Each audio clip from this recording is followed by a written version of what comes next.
How's it going, folks? My name's Matthew, aka EZBOT, and we're back with another live stream. Today I wanted to talk about some nostalgia.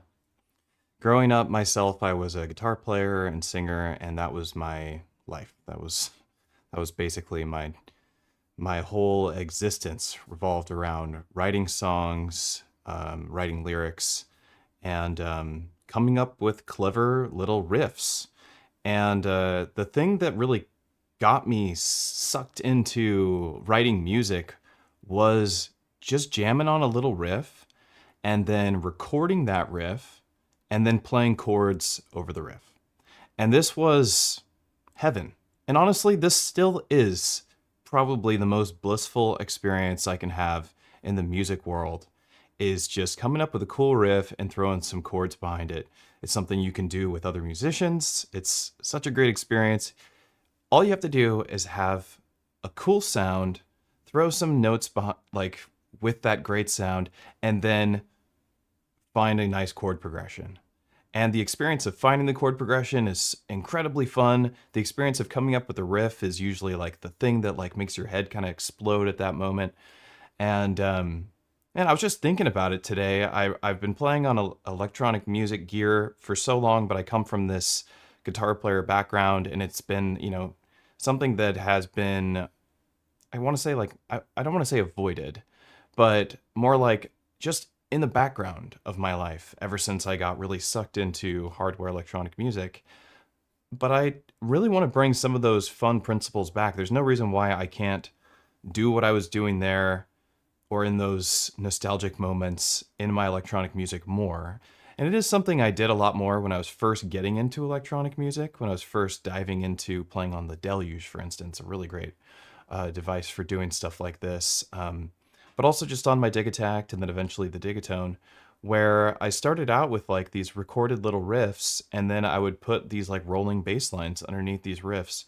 And it was just the best feeling. But eventually I got kind of like sucked into the whole movement of electronic music and what genres are supposed to sound like, and this is how you make house, and this is how you make techno, and that's drum and bass, and this is this particular genre, and like, oh, you're doing electronica, which means we don't know what you're doing, and you know what I mean? And so I kind of fell in the electronica category for a really long time, and that was like the safe spot for me, because what I knew was writing riffs and putting chord progressions under riffs, and that was kind of like what I was interested in doing. Eventually kind of fell away from that. I don't know who else resonates with this. I'm sure there's a lot of people who feel this way too, coming from the guitar player, or piano player, or bass player background, or singer background, getting into hardware electronic music, getting into electronic music in general, and then kind of feeling like you have gotten really far away from your roots, and in regard to like what you were doing originally. Today, I want to talk about that a little further. As you maybe have heard when the stream first started, I just had a little riff playing, and then I brought in a chord progression. And then I brought in another riff, which was essentially the same riff with a couple of the notes changed and moved in time. This is something that I did all the time in my band. We had a 4-piece band for a long period of time. Drummer, bass player, 2 guitars. I was one of the guitarists, and then I sang, and the other guitarist did backup vocals. And the guitarist and I, we would write together. The bass player and the drummer, they would write together a lot. All 4 of us, of course, would write together, but that was kind of the combo. So we would do these guitar riff chord progressions, me and the guitar player, and it was extremely satisfying. And you could do this with just a guitar player and a bass. What I did right before the stream started, literally in 10 minutes, because it was so quick and so easy, and it's such a simple concept to do, is I wrote this little riff right here. And it actually sounds pretty decent. And I'm just going to mute the chord progression real quick.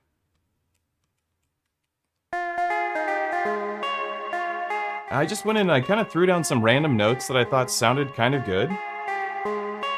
And then I locked in the sequence and moved over to another row on my mate, and went into the chord synth, or hypersynth, and put down a chord progression.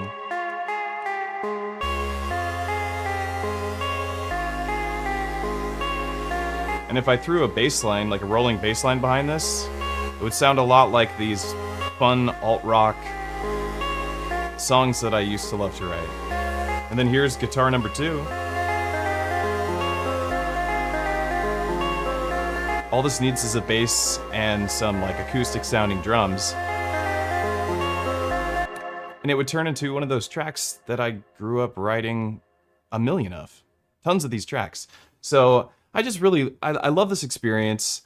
I wanted to talk about it. I just wanted to enjoy it again and kind of do it from scratch and show you what I did to do this so quickly on the Mate. You didn't see me do it, so I want to do it for you in real time, because that's what we do on this channel. We do everything live, and we do it all in real time. So shall we? I'm going to go ahead and just move to a different row. I kind of want to keep this because I kind of like it, and maybe I'll go back to it later. So I'm not going to start a new project. I'm just going to go down here and do this stuff again. And put in some new phrases on my Mate. Now, if you don't know anything about the M8 tracker, this is an 8-track synthesizer and sampler sequencer. Extremely powerful little device. In my top 3 favorite musical instruments of all time. And one of those other top 3 favorite instruments of all time is the guitar. So it's way up there in favorites. And I love this thing. I highly recommend it. If you ever see one used, or if you're lucky enough to get in on the production runs, you should snag one, because they are golden little devices with excellent development. All right, so I just want to get into a little bit about what I mean by and how easy this is with this starting with the riff. What's really important about the whole starting with the riff thing is like having a sound that you don't think sucks. So I want to get into the instruments. Like we can go into the macro synth, we can go into the wave synth. It doesn't really matter. We just need to get like, I'm going to start with plucks because plucks kind of remind me of doing guitar stuff, but it's really just about coming up with this repeating riff. It could be repeating over many bars. It could be repeating, it could be a polyrhythm. It could be a polymetric sequence. It doesn't matter. The idea is that it repeats over and over, and it gives you this, I don't know, it creates this drama when you put this chord progression beneath this repeating riff of notes. And you could do it with a chord even. You could do it with an arpeggiator. There's infinite possibilities. It's such a simple idea. Let me just show you exactly what I mean. I can't find the words to quite articulate it because it's just too it's too fourth dimensional, man. It's just too out there. I'm gonna assign my envelopes to this instrument really quick. So I'm going into the mod section. I'm gonna turn this macro synth oscillator synthesizer in, which is basically a braids synth on the M8. I'm going to turn it into a typical plucky synth, which is already set up just by assigning the volume. We have a nice, it's a longer decay than maybe we want. I don't know. We'll see. We could leave it as it is right now. And I'm going to assign the second destination for this other attack, hold, decay envelope. I'm going to assign it to the filter cutoff. I'm going to bring the amount down a little bit. Maybe I'll bring the decay down a little bit. I'm going to go back over or go down into my instrument and bring the cutoff down. Give it a little bit of resonance.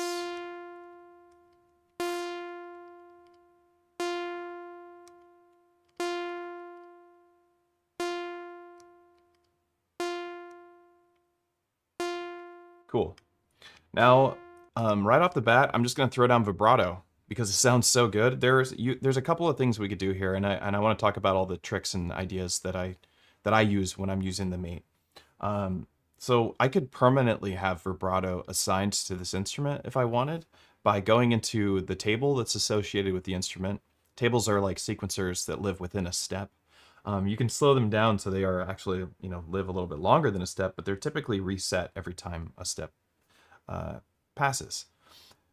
So I could have it so that it just constantly resets to the beginning and throw vibrato in this table and have a permanent vibrato, or I can assign vibrato in my effects lane, or I could assign an LFO to the pitch and make my own custom vibrato.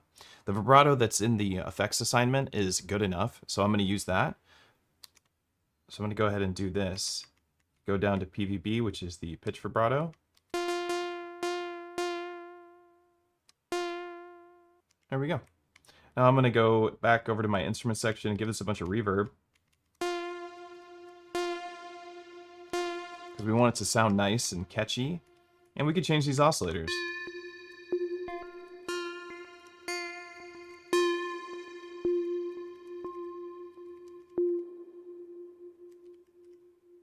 Ooh, there's something catching me about that.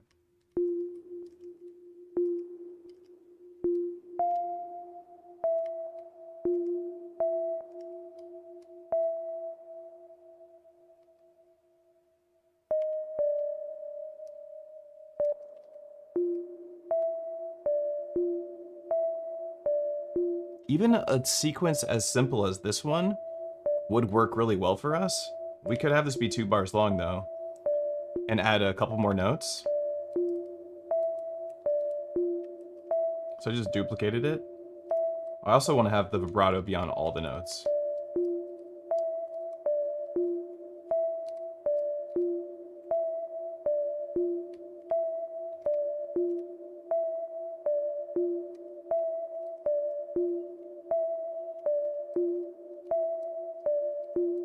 Speeding it up a little bit.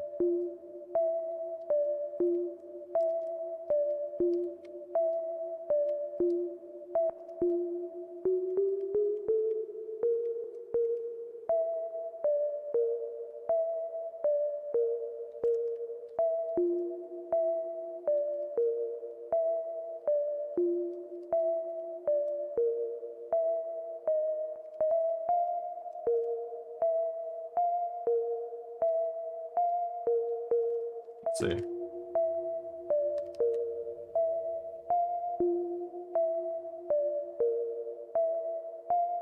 Okay, we have a little riff that I think sounds good enough for us to start throwing some chords around it.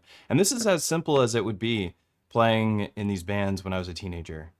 And honestly, they're some of the best memories of my entire life, is playing in that band as a teenager. And I kind of wish I could go back and do that again. But we're going to go over to this row here. I always put chords on track 8. And I'll load in a new phrase. We're just going to start our chords on the 1. And fortunately, we can reference our notes to get starting positions for our chord. I'm going to change this to a hypersynth. I'm going to remove the last 2 oscillators and just use 4 notes to keep it simple for myself and not have it be too swarmy with oscillators. I am going to use the sub oscillator and point it to the left because I'm going to put my low note or my root note on the left side, and I want my root note to be emphasized because it's just easier that way. And I'm going to give it a bunch of width because it sounds good. And a little bit of swarm to fatten up the sound. And we can turn the filter on later after we decide what we're going to do, because we could have like sidechain, we could have a rhythm that happens with the chords. All we got to do first is get chords that we like with our riff.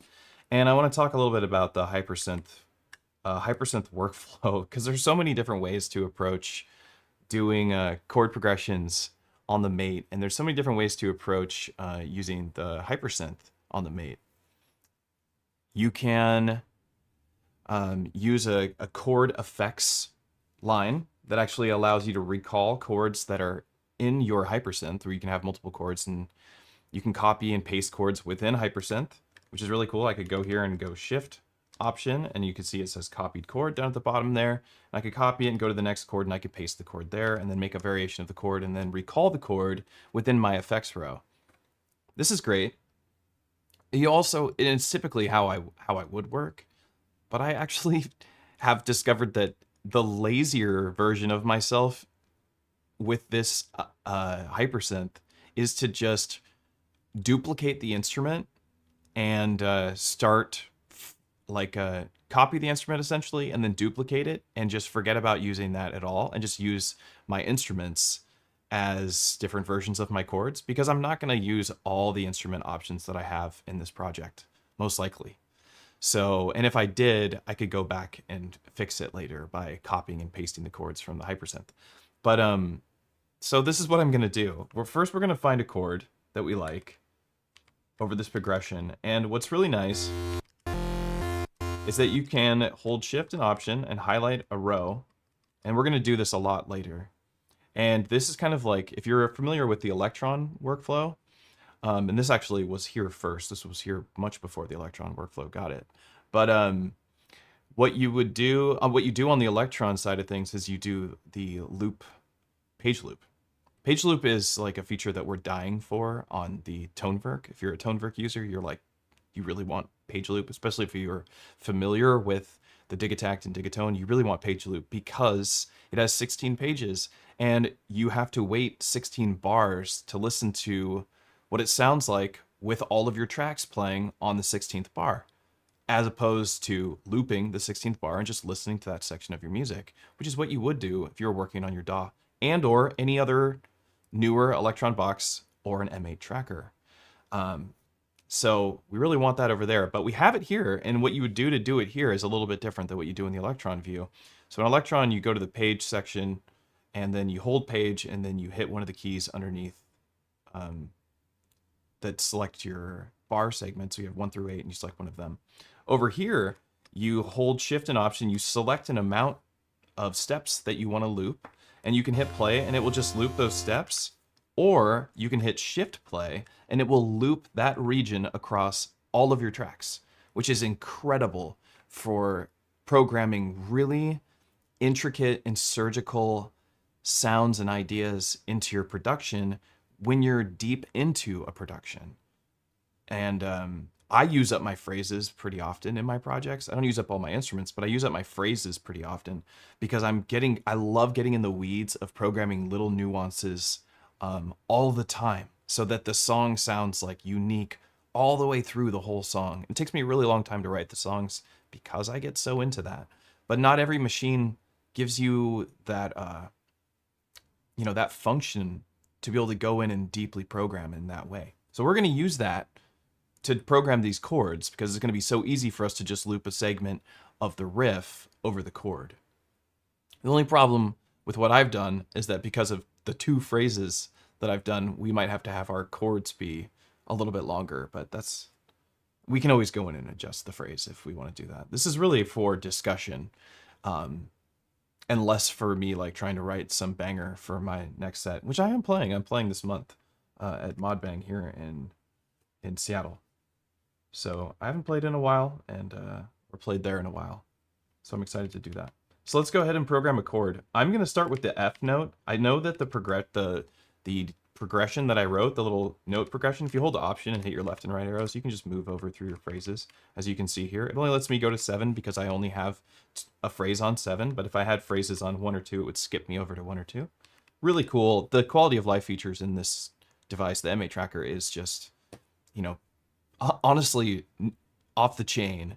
The closest quality of life to this device is the Digitact 2 and the Digatone 2, and now the Syntact with its incredible update. My God, Syntact update, fire.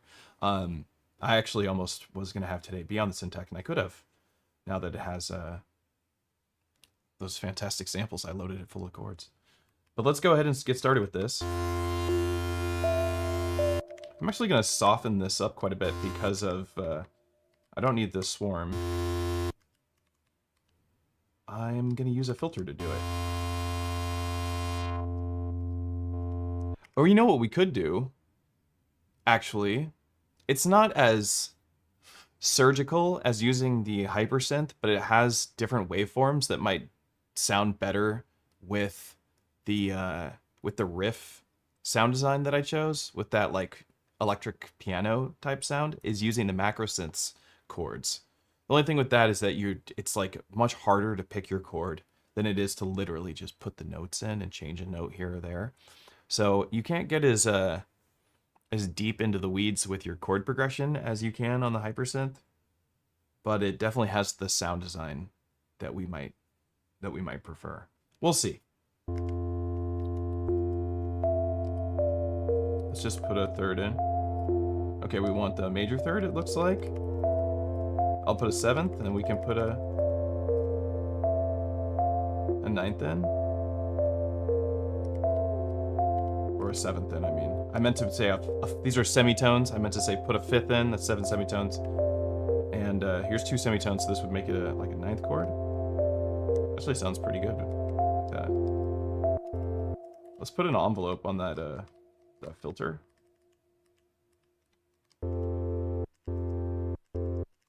And we'll leave, yeah, no, we'll do it on the, oh gosh. Sounds pretty good.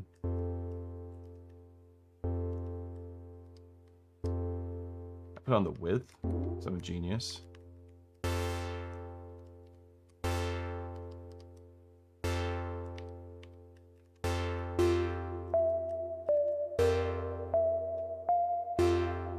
Okay, so we have this nice chord. Could be like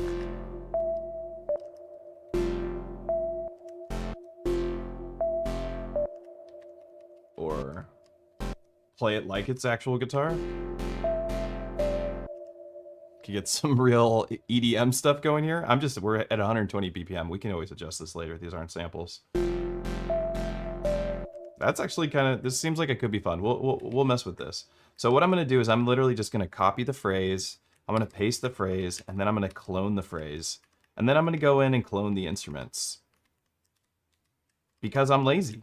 And then I'm gonna copy the instrument and just replace these instruments.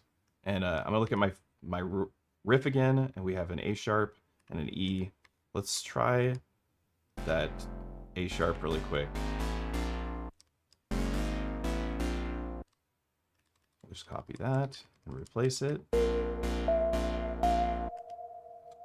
Let's change one of these notes here. This is literally the exact same shape chord over here, but it works. But let's see what happens. Sounds like a minor. It won't sound very good here. Oh, it does sound good. Oh, never mind. I'm a fool. Let's copy that again.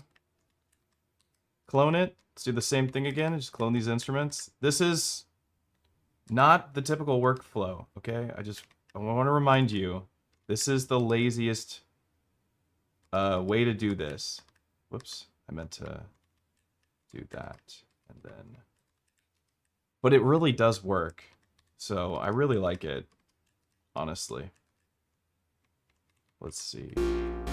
That minor chord does sound absolutely tasty. Let's go to that E.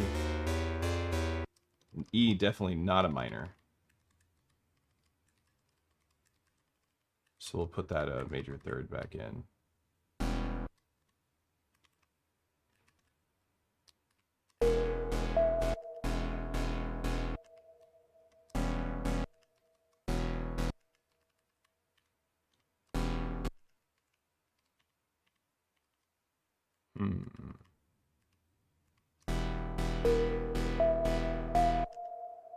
E maybe doesn't go very well here.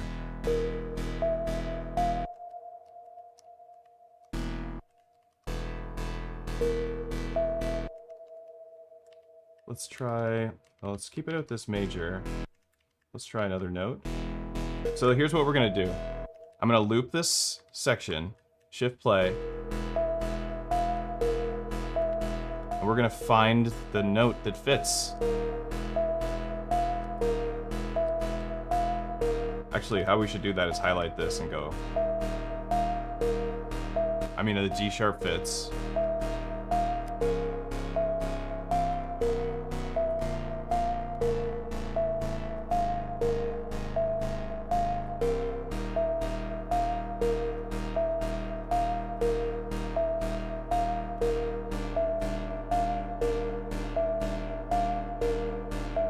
All right. Let's hear how it sounds all together so far.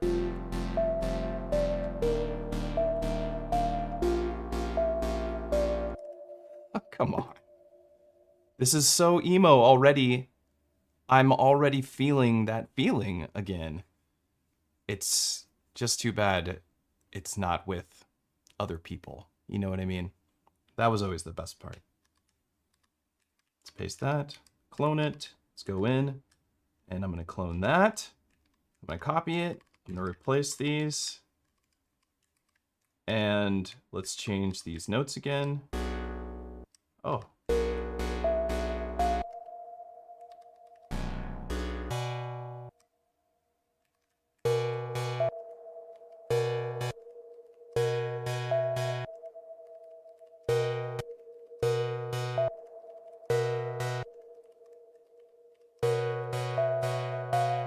No. No. That is a nice chord though. Let's do the thing where we highlight everything, shift play.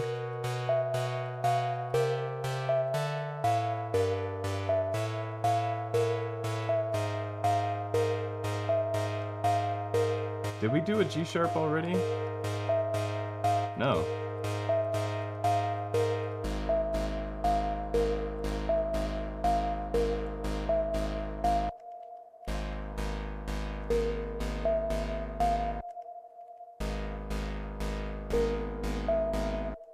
It's that note kind of bends it to it.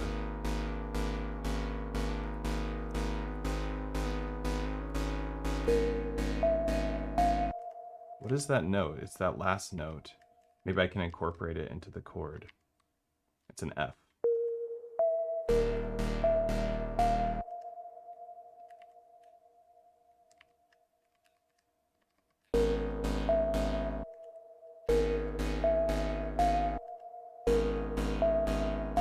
I do kind of like that though. Let's hear this.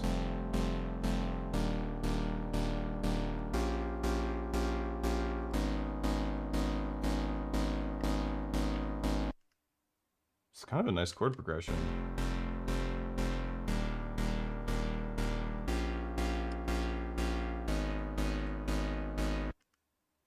There's not like this, there's no resolution there, which I kind of like.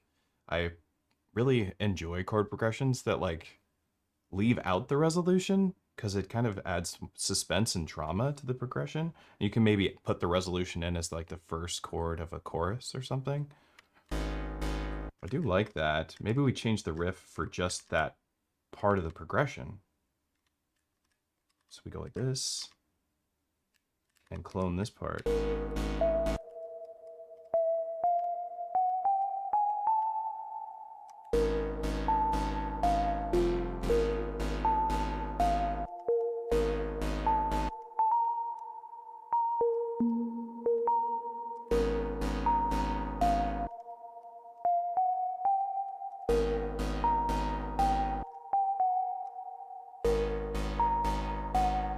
Ugh.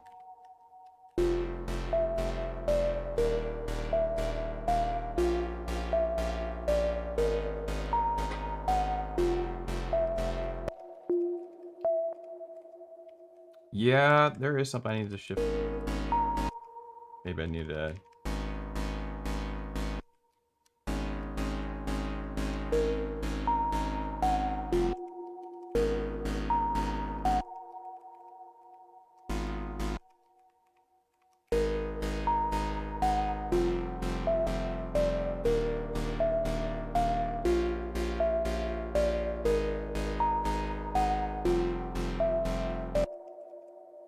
Do I want to go to this chord here? This is where I get like just absolutely sucked in. Ignore me. What's up? I do see the chat. What's going on? How's everybody doing? Yeah, I don't have time for my brain to incorporate tritone substitutions and actually have the wheel of chord logic kick in. That to me is just gonna go and melt my skull, to be honest. I've replaced all of my music theory in my head with synthesis techniques. That seems to be the case.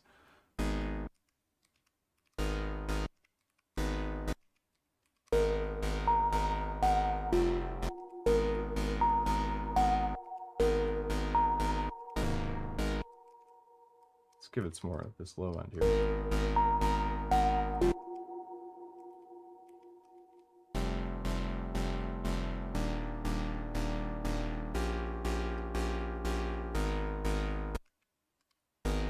I mean, that does work.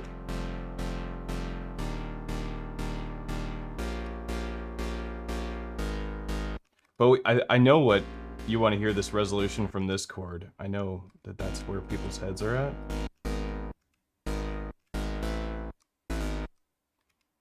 Which would be that. I'm not sure what it's supposed to be, but let's try another. Let's just try looping this region and just messing with it until it works. A good way to do it is just to clear your notes.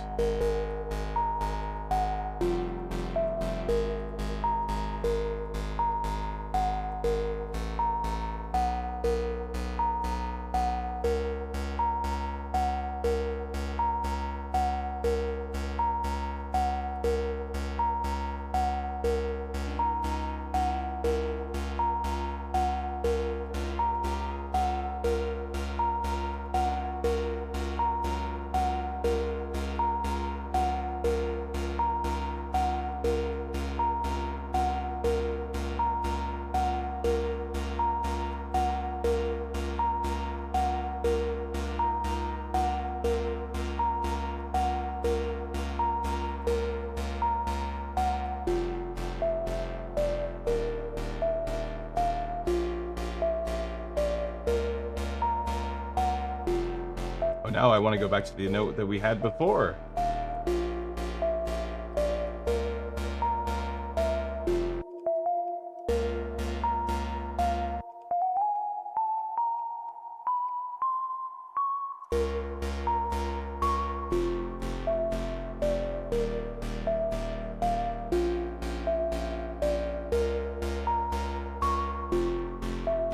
Something about just like these simple ideas, they feel so good. And now we can actually go in and just create like a simple rolling bass line, but have the bass line kind of make these chords feel differently, like change the bass line but keep these chords the same, but have the bass line change and have it have even more like dynamic chordal change, essentially, because the bass line will make it sound like the chords are changing if we just think of the bass as a part of one big piece of the chord.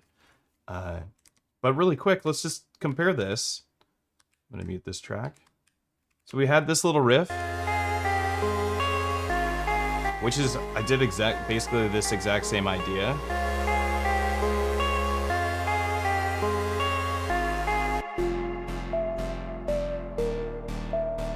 This one's a little more Nintendo-y. I wonder if I was to just do the like sidechain pump and get rid of the envelope for it and just let it sidechain instead of this plomp, plomp, plomp, which is kind of making me insane. Let's get rid of that.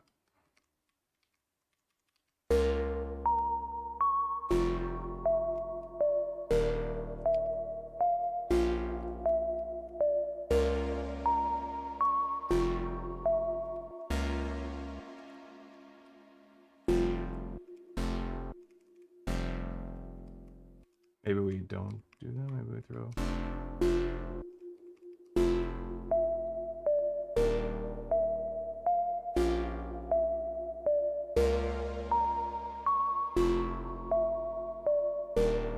I forgot, they're all different. So here's one of the issues.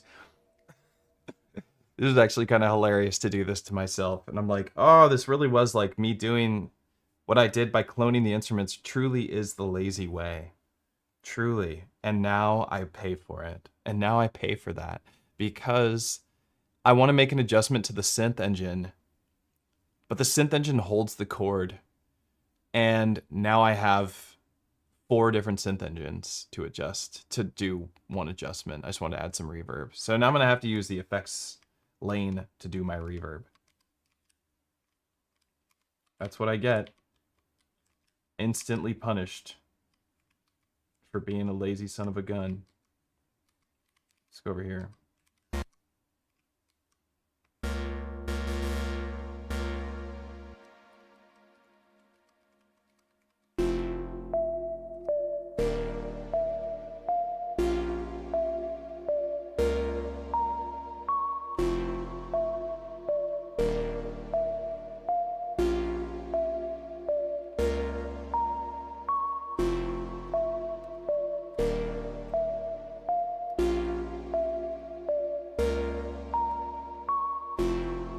That does sound better.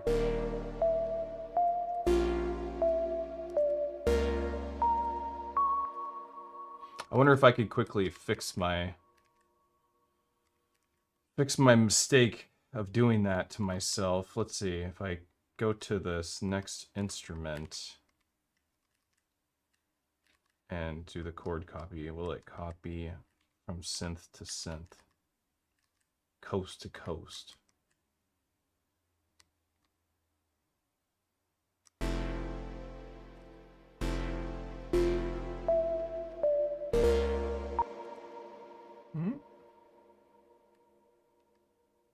Copy. Wait, no, I want to do it on this one. Copy. And then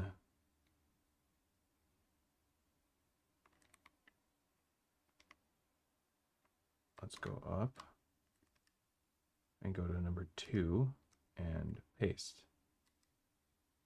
Ugh. It doesn't work. Now I just have to plot in the numbers. What a burn. As I burn myself so hard. I do stuff like this to myself too often in my music production. All right, let's take a look at these chords. 047B. Wait a second. Wait, did it work?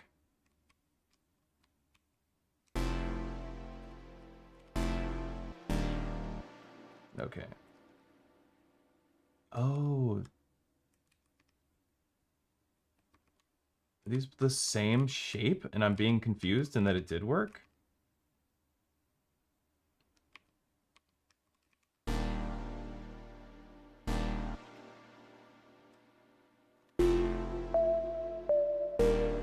They are the same shape. Maybe it did work. Okay, so chord 1 and chord 2 are the same thing. Let's try and see what happens when we do chord 3. Copy.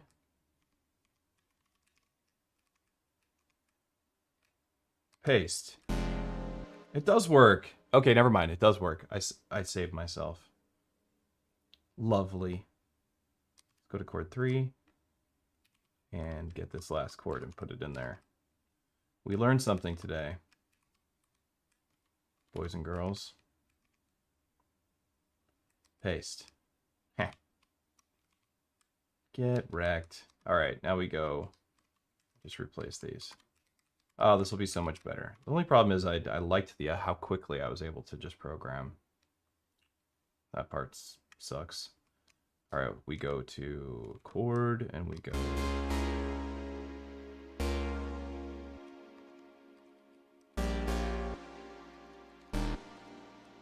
Chord 1, in case we ever want to change it. All right.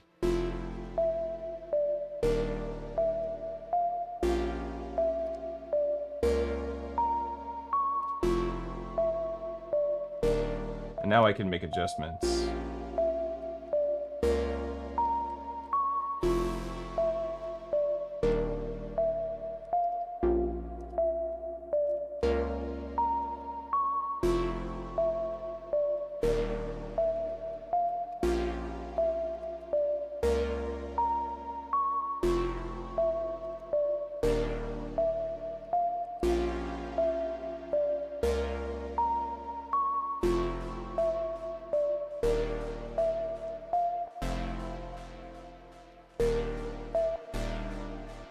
What did I do? Did I ruin chord 2 somehow? Let me see.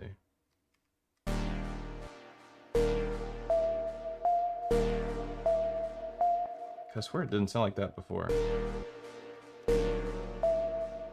Yeah.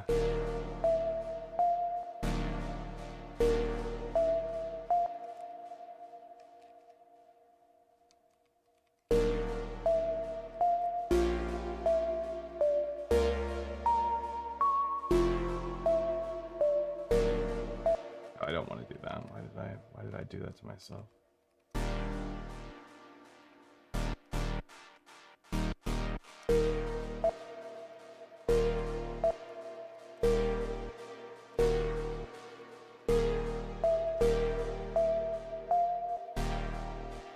That sounds crazy.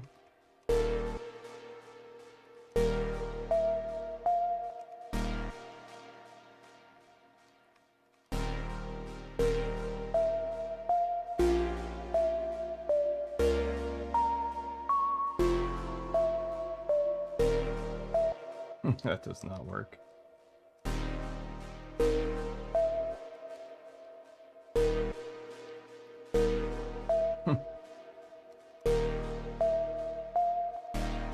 I think it's part of the riff.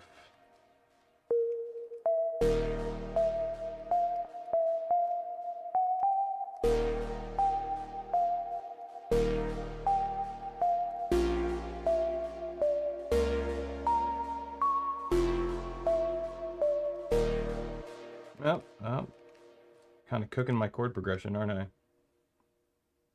What was the original?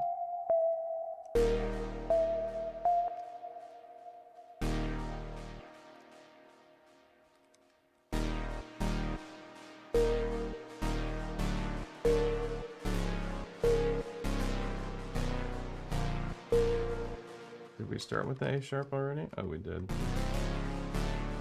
Do-do-do-do.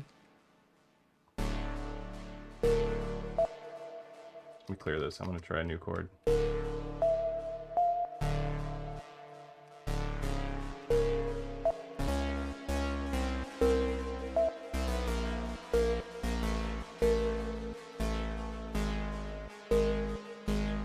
G works really well.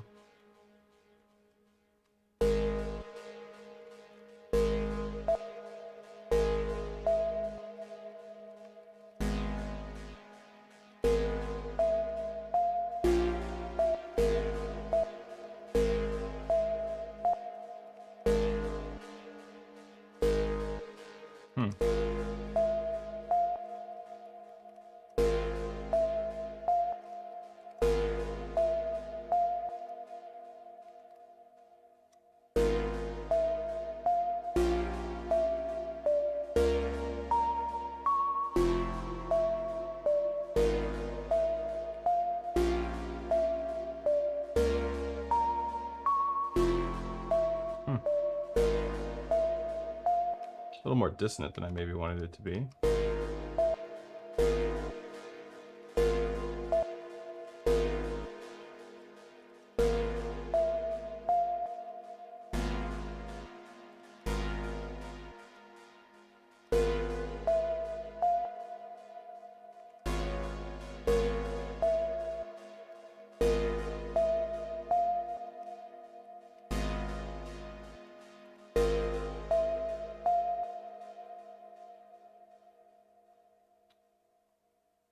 Am I fatiguing myself? Is that what I'm doing? I need to just listen to this little... whatever I just did.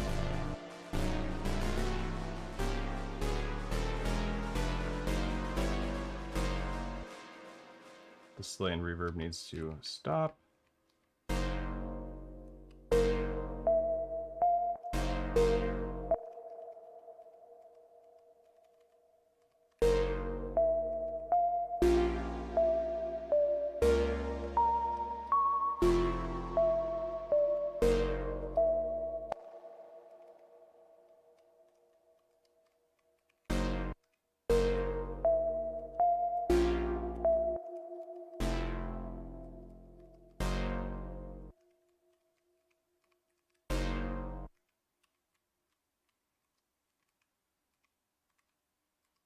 What was my first chord?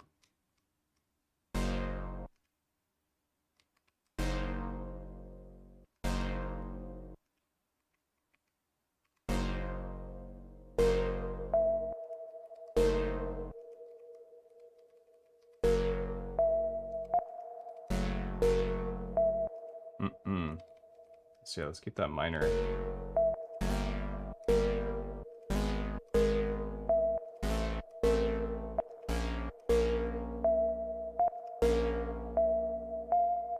Seems like that A sharp is the only one that fits well with that.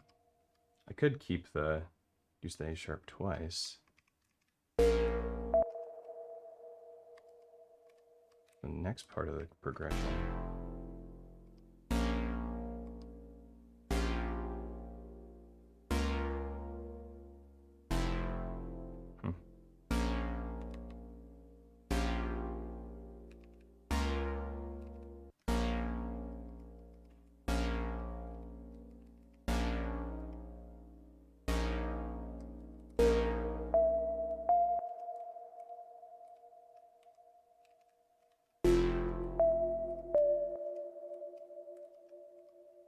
If I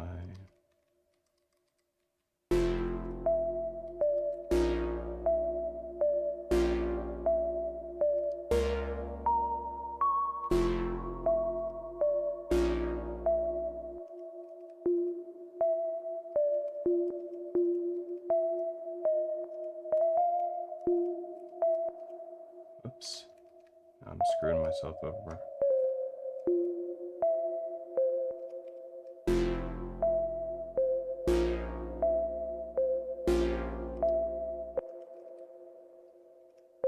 I don't remember what note was there.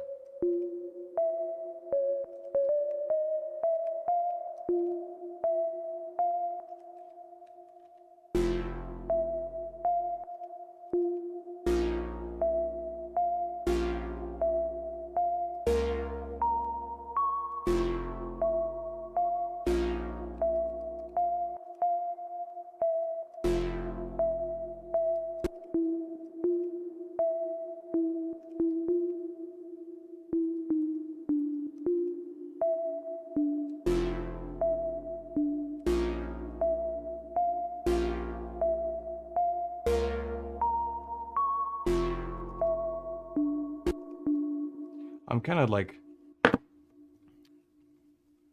losing the whole point if I change the riff and the chords. The whole point is to have the riff be cool.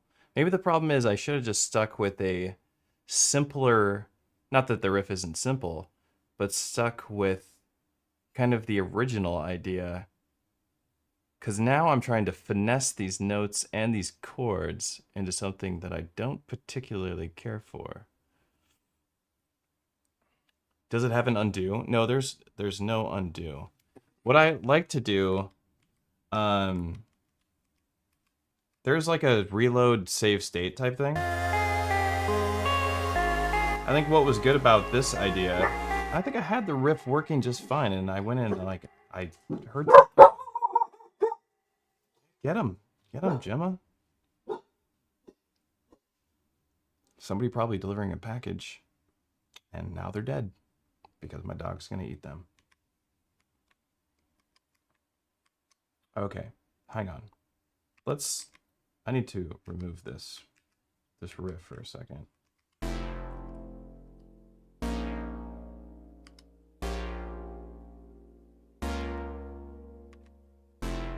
Let me see.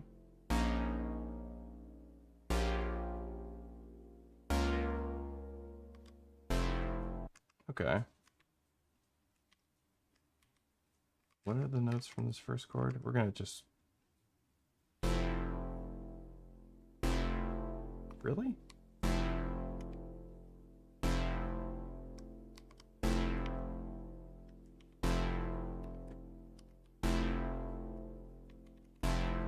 Oh yeah, we want to look at 0, 4, 7, 8. Okay. Oh, it's a G. Or it's an F. F major.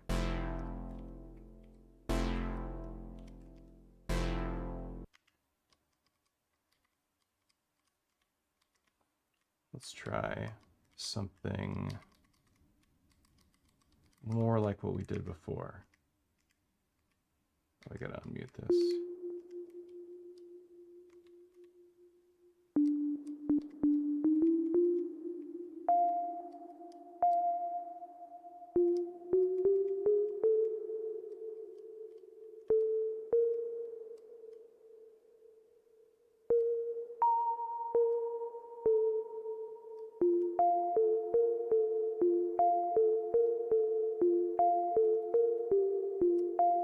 Yeah.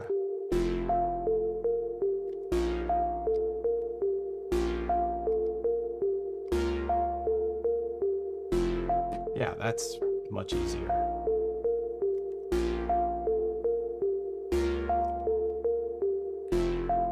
Now I kind of want to throw like an accent on this last one.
Distortion. Killing that. One of those notes is too close to another. Is it? Oh wait, what chord is it? This chord 2? It's a 0-0, and that's probably why.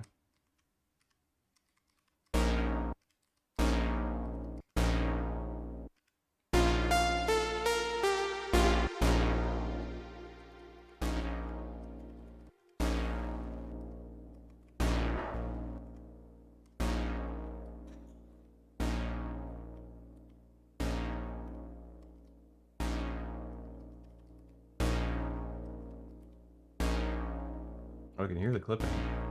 Maybe I don't want any of it.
Give this some vibrato. What am I doing?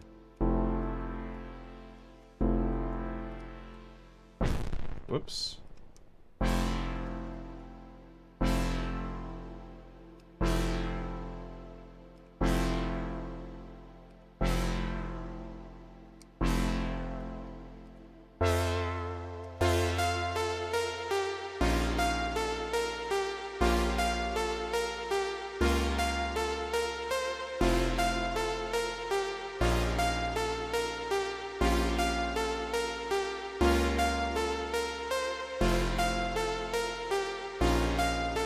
Cool.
2 is sounding a little thick still.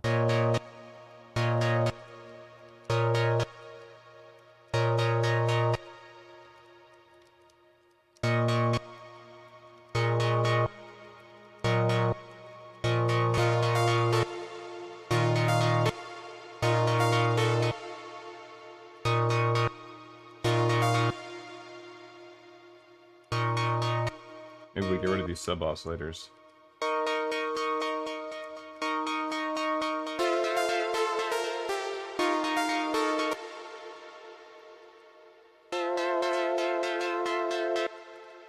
Let's get that, take that.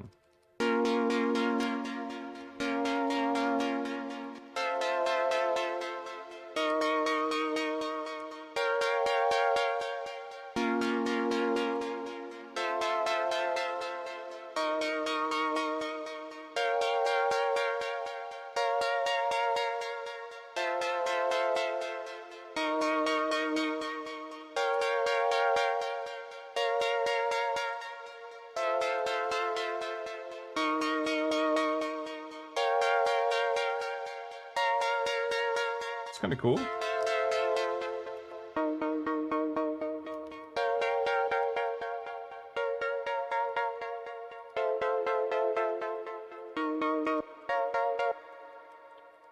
It is still chord 2. Needs a little bit more action here.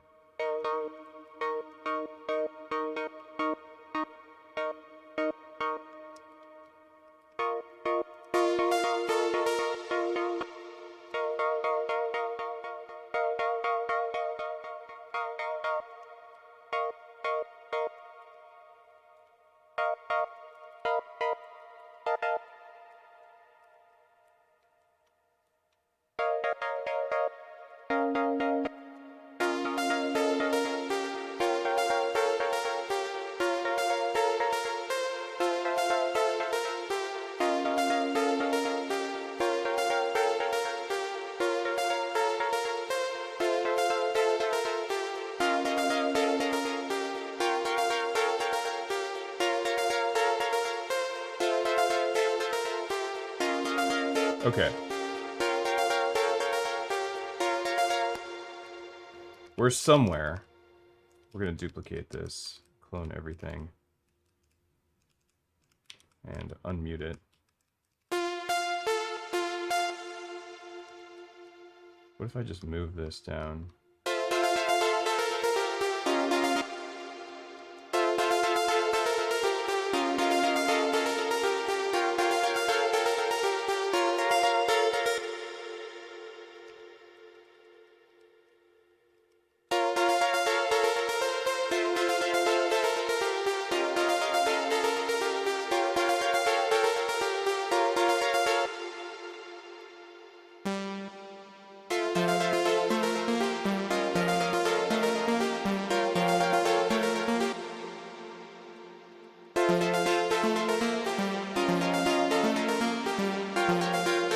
That's kind of a cool idea. I don't know if it's the right idea. Let's go ahead and just throw some, like a drum down of some sort.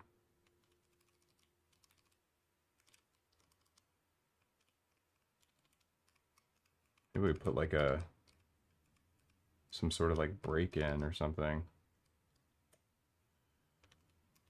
My packs. What do I have? Breakbeat.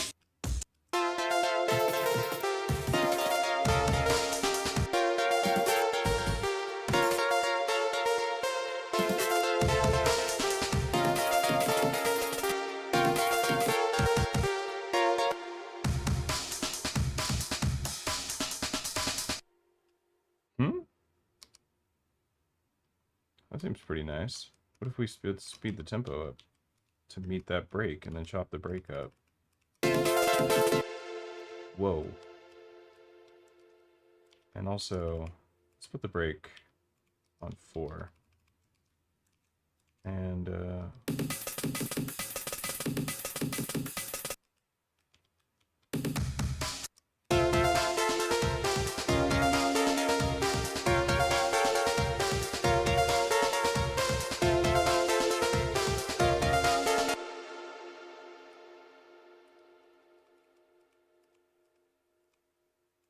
Although I feel like I need the bass line before I do any of this stuff, to be honest.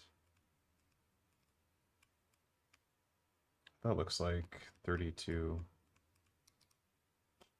Ah, maybe I was wrong. Maybe it's 16.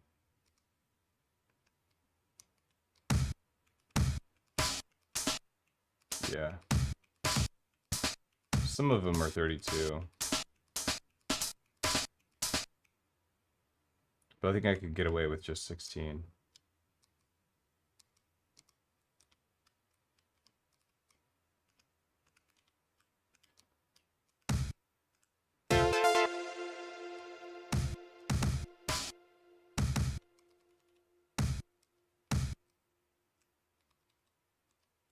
Actually, go like this. What is it? Yeah.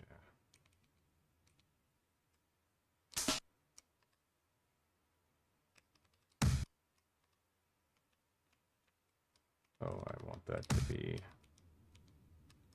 like that first.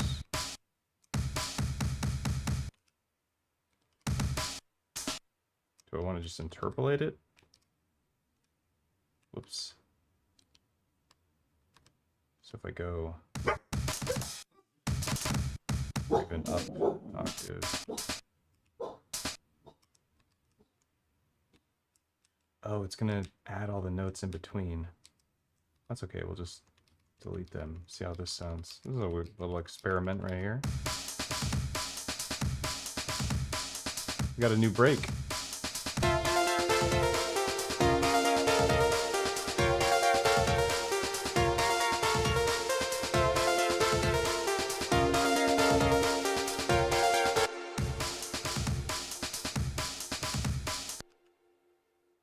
Don't know how I feel about it.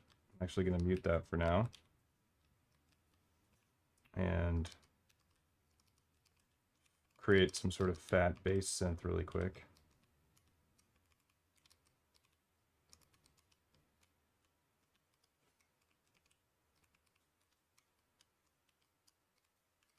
Set the size all the way so I get the best sounding.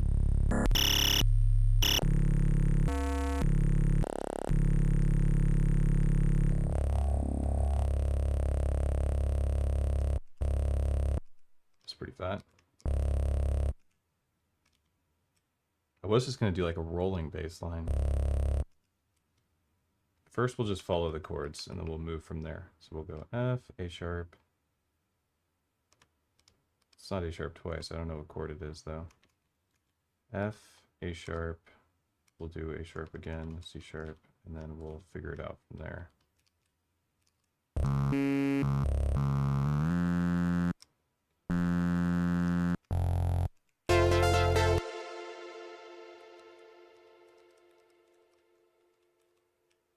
Oops.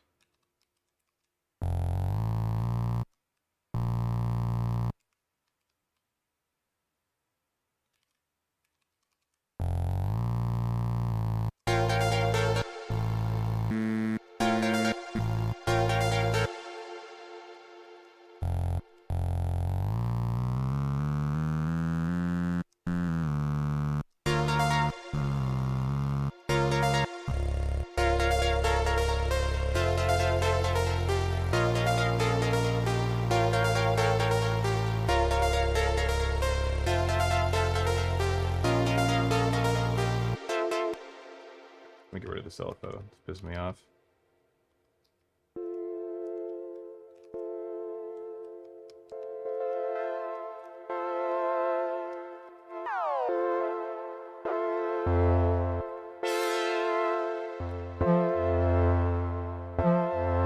That's cool.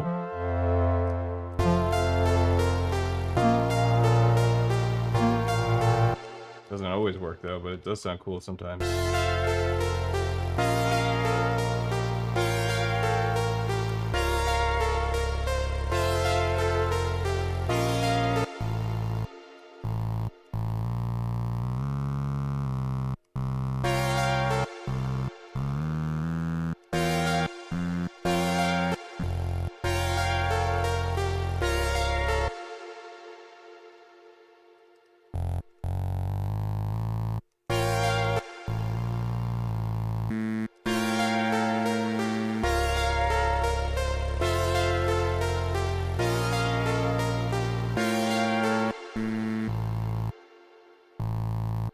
Is that right?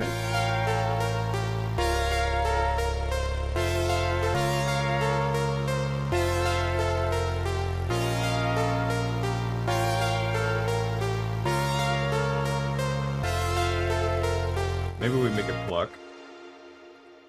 Do the plucky thing. Sign it to the filter cutoff.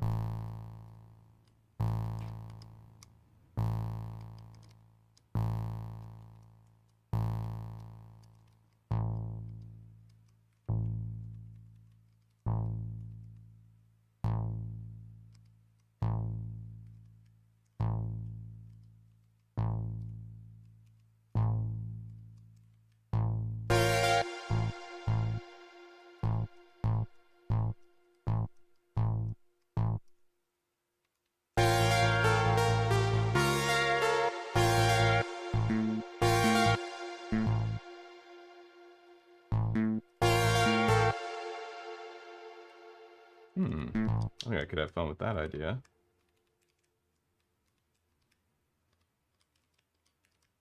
Oh, what am I doing? Copy this whole thing. All right, we're going to do the rolling bass line and then edit the notes after the fact.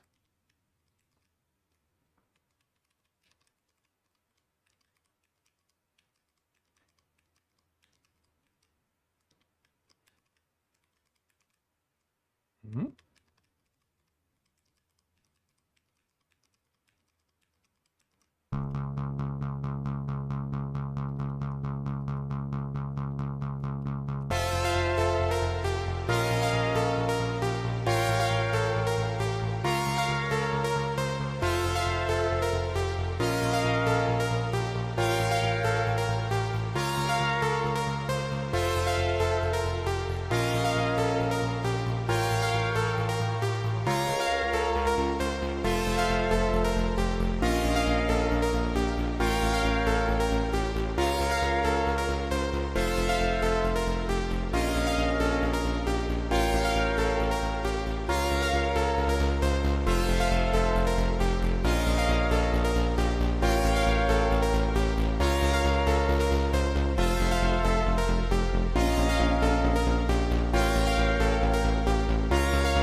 That's actually kind of cool. All right.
I feel like there's definitely like a build-up happening. Let's see if we try some other sounds with this, switch these oscillators around.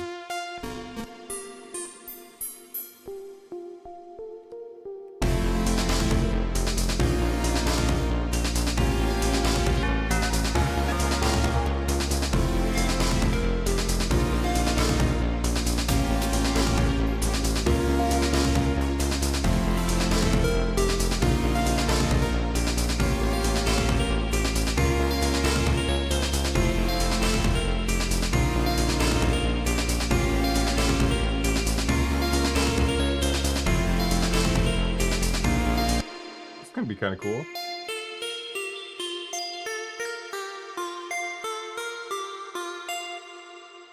Add an LFO to that or something.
What if I took this whole thing down like an octave?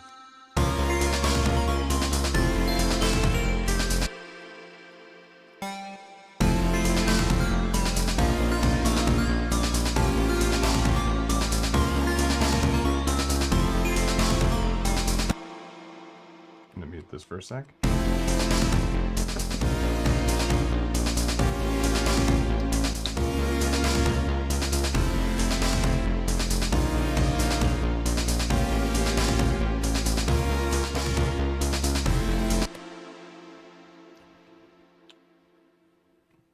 Spindrift.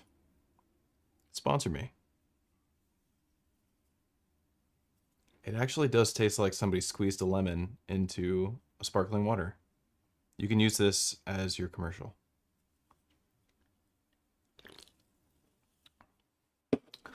Yeah, we're playing with the idea of taking a riff and just putting chords underneath the riff, which is supposed to be hearkening back to our nostalgic teenage years of basically either recording a riff and then putting chords underneath it, or playing with another guitar player and just doing that thing where you're like, you got your delay pedal and you're just playing your favorite little riff down at the bottom of your neck, and you're just playing a couple of notes over and your homie's just changing chords. And it's just, that experience was so good.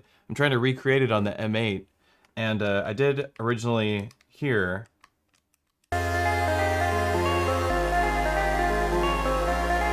Which I think works great too, to like demonstrate that idea.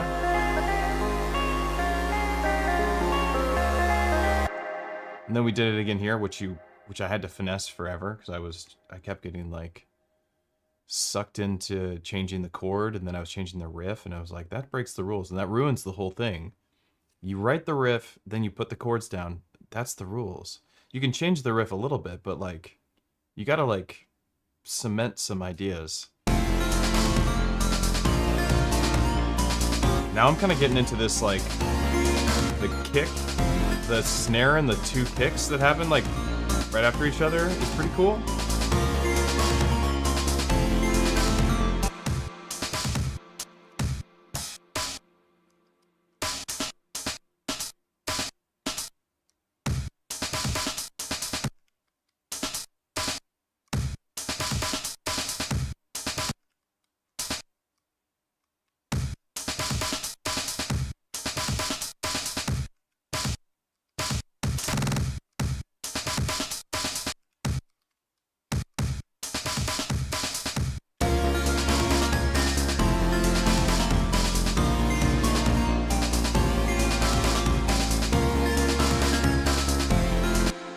supposed to just do a copy of that and not actually change anything. Did I ruin it?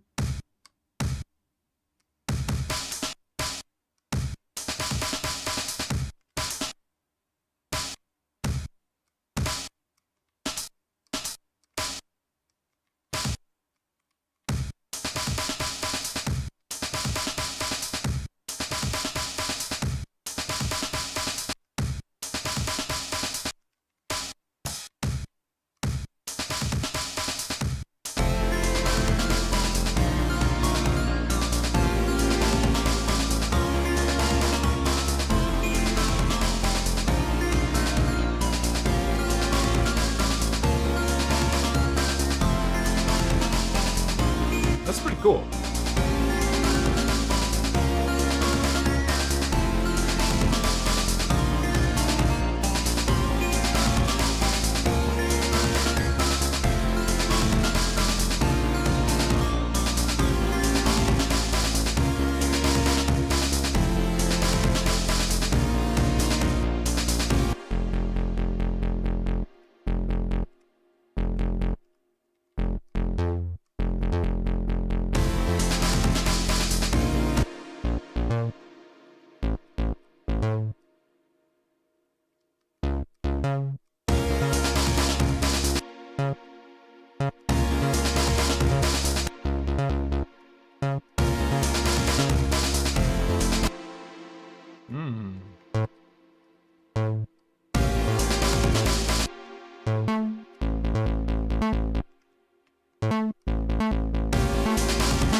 Be kind of cool if we had a compressor on a per track basis here, because it would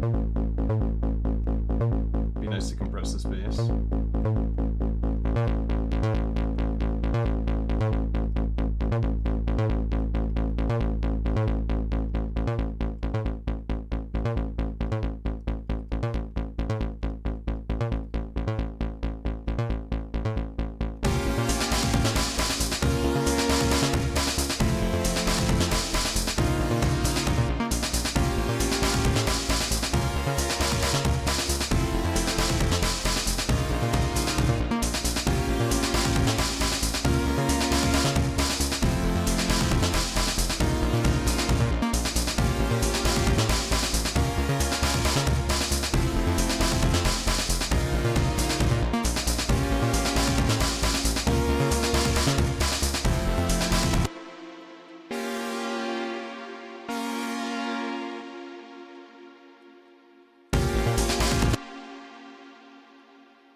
What do we want to do from here?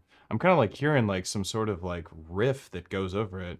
Some harmonic rhythm might work. Every chord change is on the one. Yeah, no, completely. You're on point right there, Harry. And I agree. But we were just using this as a framework to make it easy for us.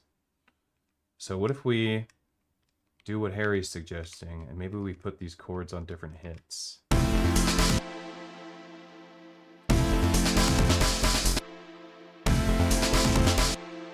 Like on the A, be another one. So we could go here and go. No, not like that though.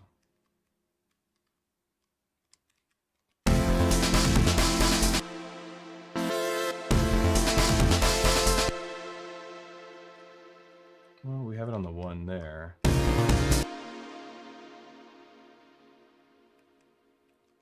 Or we could give them a lot of attack.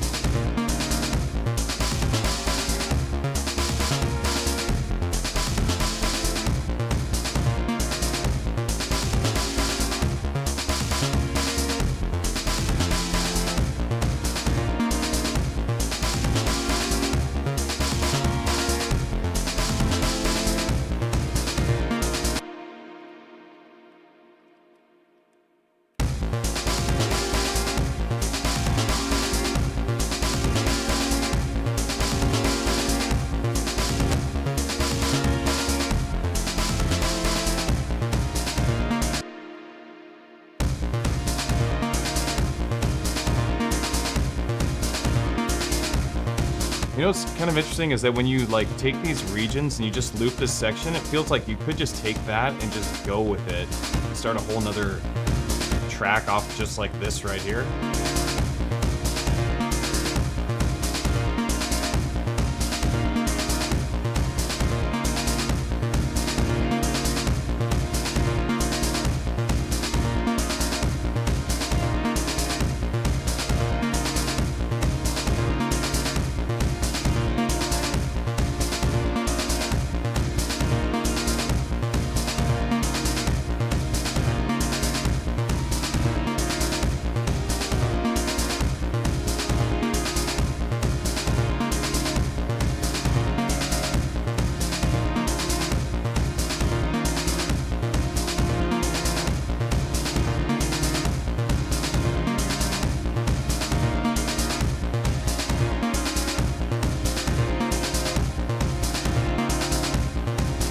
Sounds kind of evil, or sad, or something.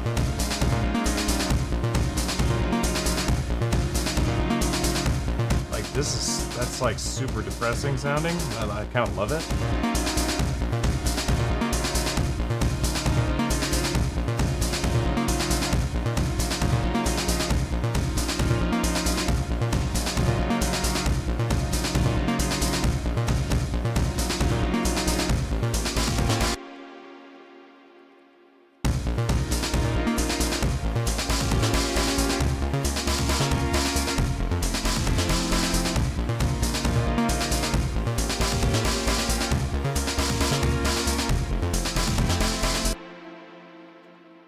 I don't know about that long attack though, actually.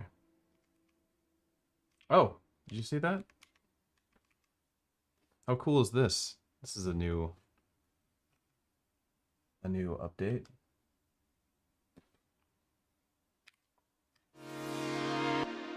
How long have I had the camera on my face while I looked at this?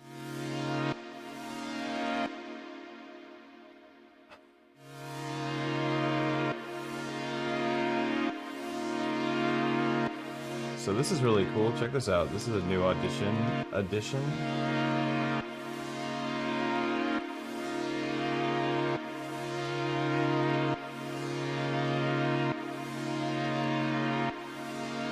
Why isn't it letting me get over to the swing?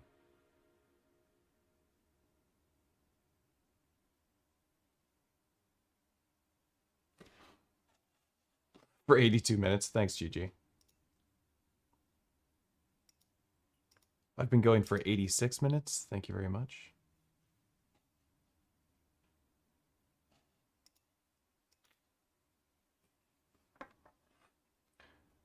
Thank you very much. Spindrift, thank you.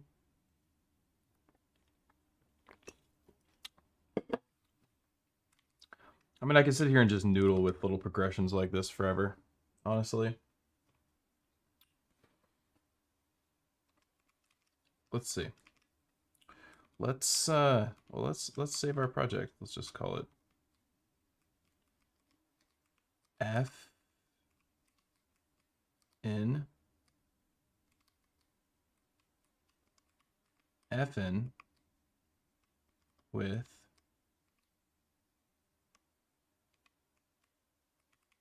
riffs.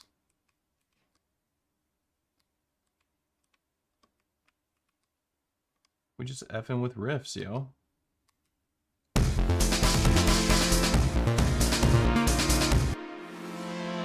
Got these 4 chords all in the one. No one gets sick of that. What are you talking about? Nobody ever did.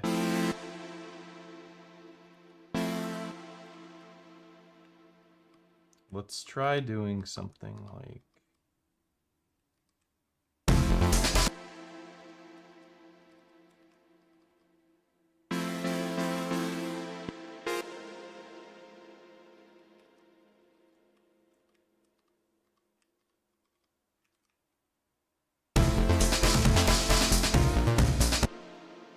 That could be kind of cool.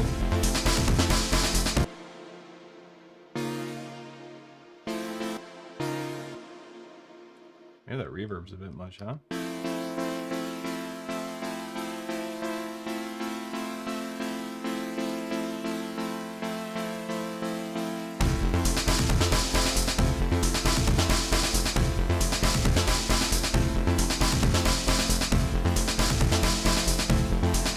That sounds pretty great.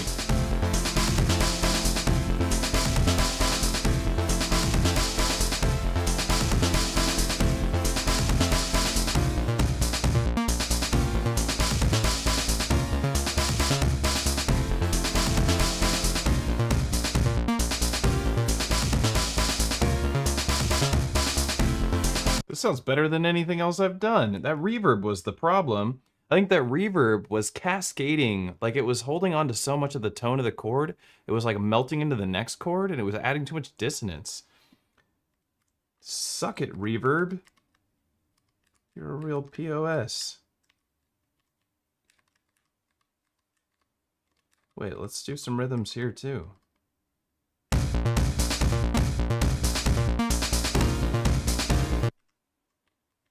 What should I do here?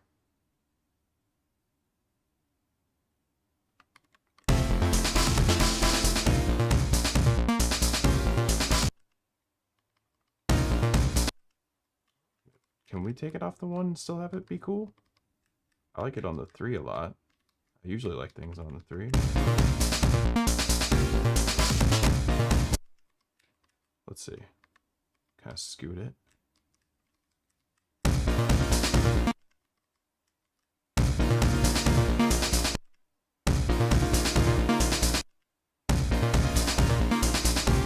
Check it out. We loop this little region.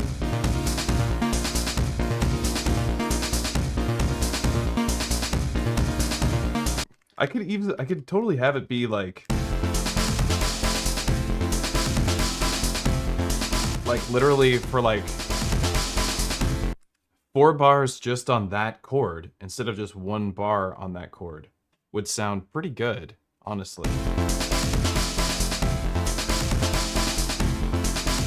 Maybe have the bass line before it leads into the next one.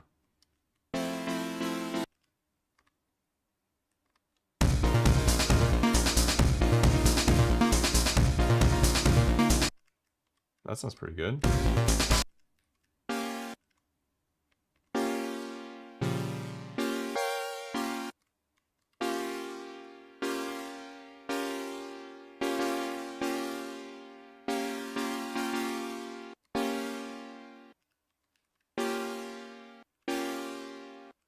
That's that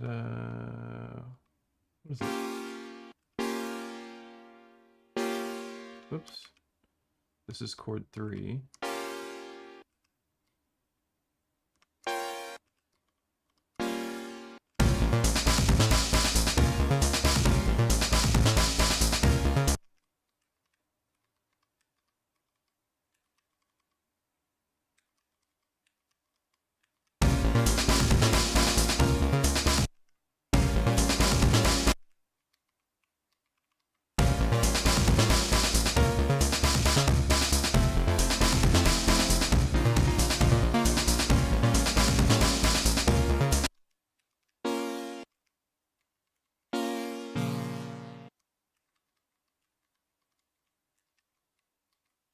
Let's see here.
Okay, this is starting to sound way cool.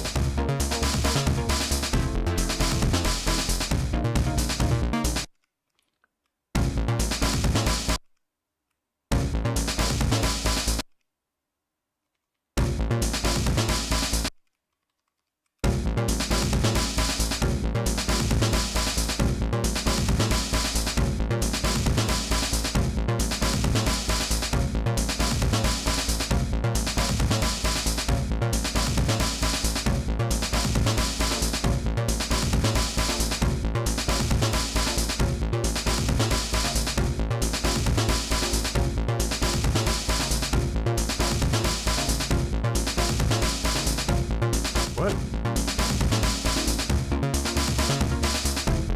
Actually, it sounds pretty cool.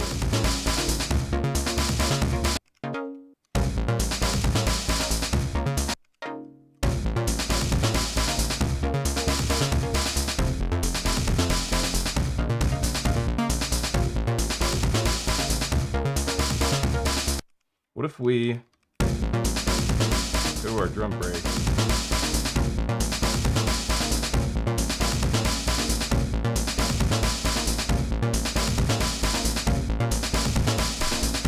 What am I doing?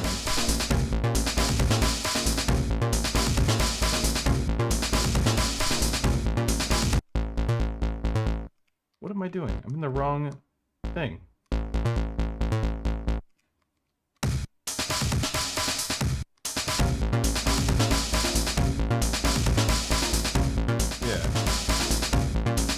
Where was it? On the C. Okay. So what if we put a kick there? There we go.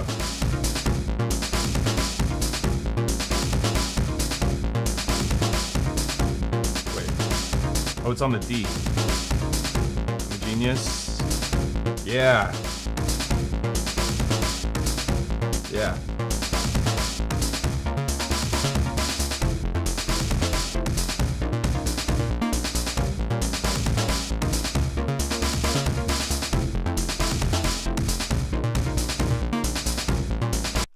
Okay. We're starting to get somewhere, my God.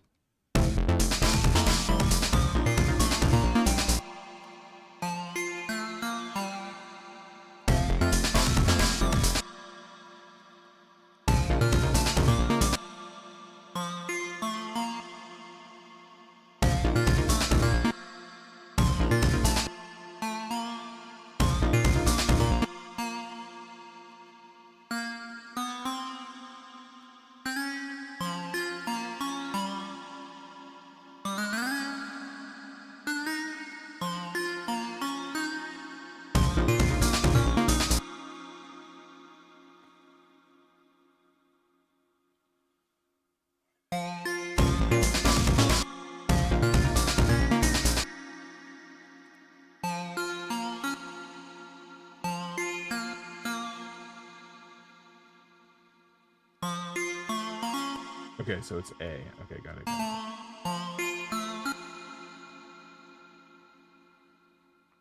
A sharp? Oh yeah, then it's A sharp.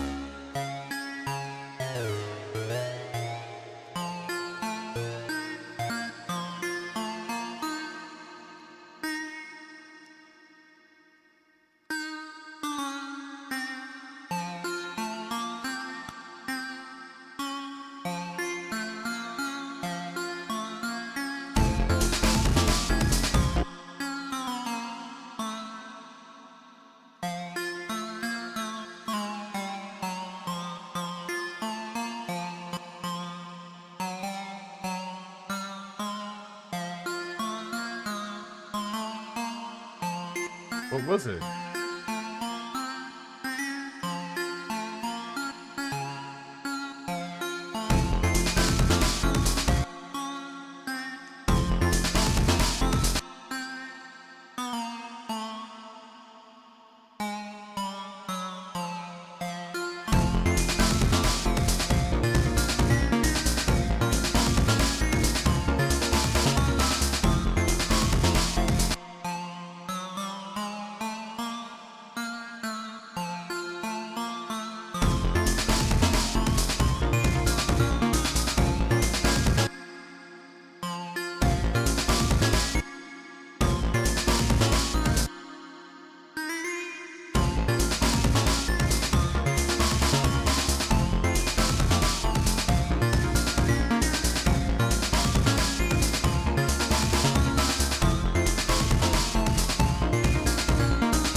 I do like that part.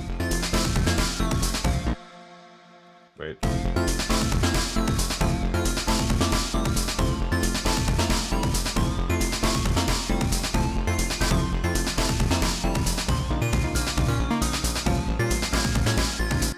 This part is not cool.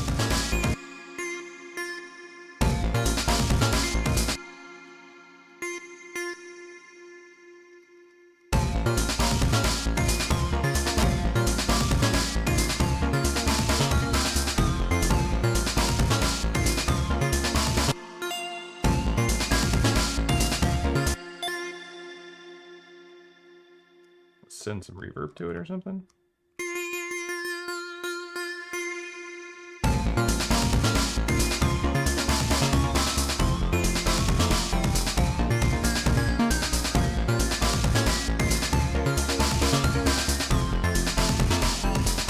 Fun.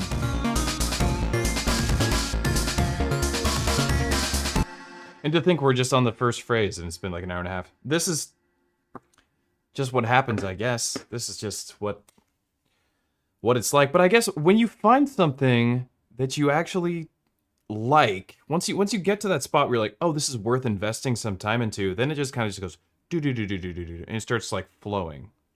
The phrases where the chords play off the melody are nice, starting on the and. I agree. I think, and so do you. You agree too, Levi. Everybody's in agreement here. Could have gone on forever.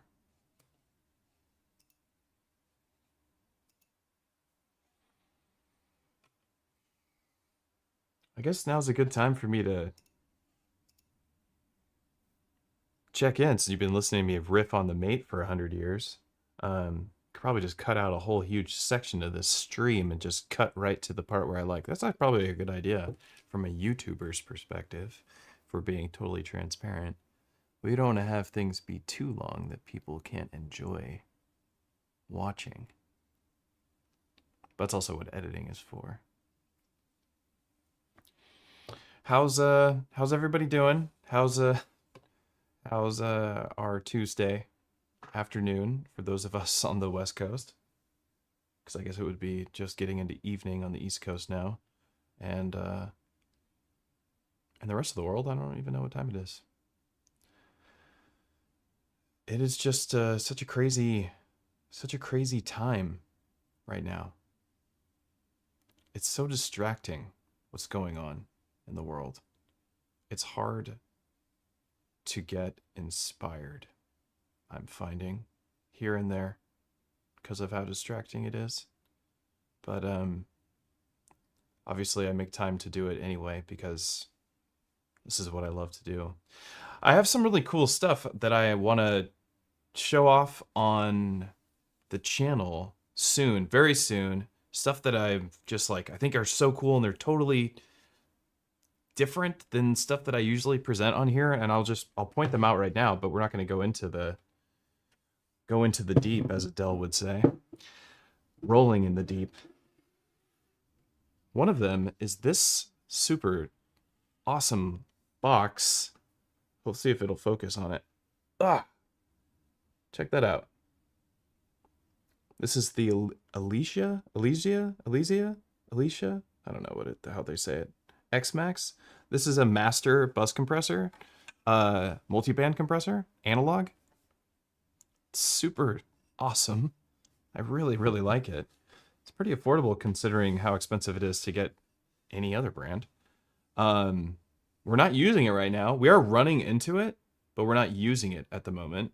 But it's awesome. I've been running my tracks through it, and just hearing what it would sound like to like really have the sides get a little bit more energy and emphasize whatever part of the song that I think should have more presence. And there's something about going in and like boosting up the mids a little bit, like centering the mids and giving that more energy, or like giving the sides a lot more energy, or reducing their energy, and then finding out what part of your song was like the emphasis you didn't really know until you heard it.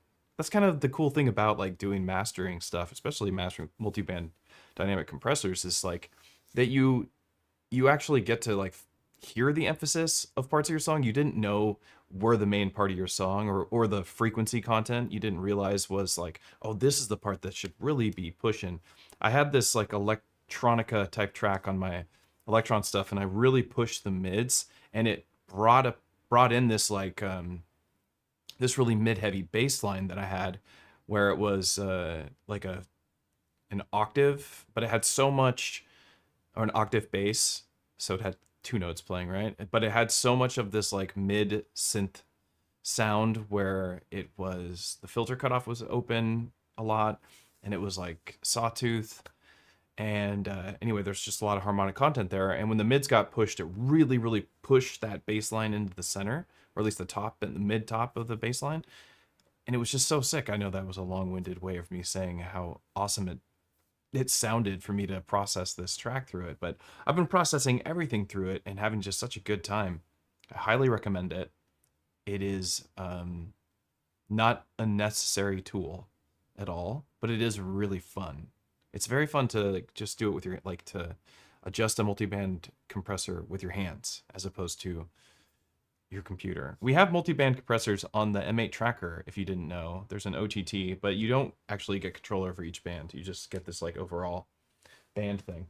The other thing that I want to show, and we're going to do a whole big old stream on, and probably a video, is this, which I can't pull any closer.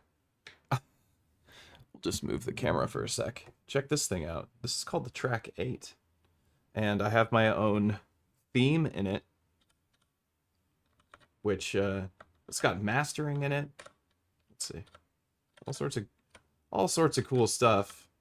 Whole mastering section, MIDI roll, 8 tracks, stereo audio. It does multi-track USB into it, so you can plug in stuff it's got to be 4824 for it to work, so you can use your Electron boxes, I believe, not the Toneverk, because the Toneverk doesn't do multi-band or multi-USB out. Whoop, jumping around cameras there, but it's a really cool hardware DAW essentially, with only 8 tracks, but EQ compressor per track, master compressor, plus a master limiter, plus a high frequency. So it's like a multi-band kind of compressor that it has in it, but it only has like one band really, or 2 bands that you can select, but it's something like that. It has a whole mastering section to make your tracks sound big and wide and as loud as possible.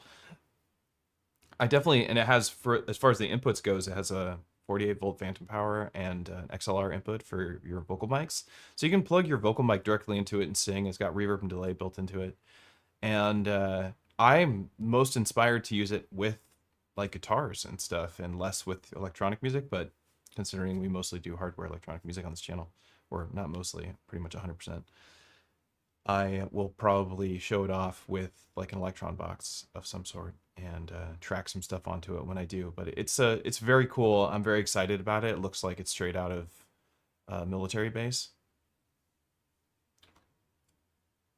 which we know we love military bases on this channel. Not, but we do like the way that it looks, because it does look really cool. Balka, what's up? Ciao. Yeah, Alicia for the win. Your whole master chain is in 3 Alicia units. How do you say it? Somebody tell me how you say it. You're gonna go cook dinner? Have a nice dinner, Harry. Good to see you, dude.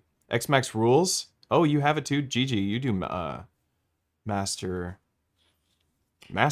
so I definitely take your word for it too. And Bauke, your stuff sounds great. I know you have you do master your own tracks, I believe, and your stuff sounds awesome. So good to hear people also agreeing. This is my first lunchbox piece of equipment and my first 5U analog gear, and I really don't want to go down that rabbit hole of getting addicted to this kind of stuff, but I feel the pull. There's some other boxes I saw. The envelope follower seemed really cool for processing drums. I was like, oh, that'd be sick. I do think this is like, you don't need more than this one. This seems to do the trick as far as like really giving that master vibe to your stuff. You wouldn't take this out and play a show with it or anything like this. This is for at home in the studio for your, at the very end of your processing after you've mixed and done all your goodies to your track, you then run it through this, and this is the end. As far as I'm concerned, that's how I would use it. But get a Vitalizer Mark III to pair with it. Oh boy, don't do that to me. It's thanks, Bauka. Appreciate that. Appreciate that. Just like digitone is pronounced digitone, or digatone, or digatone. If you're Italian like me, we call it a digatone.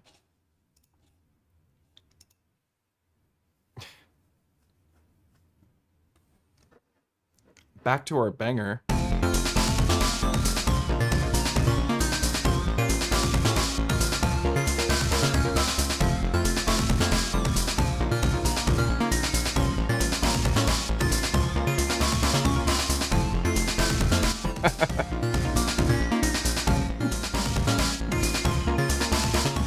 It's clearly Italian.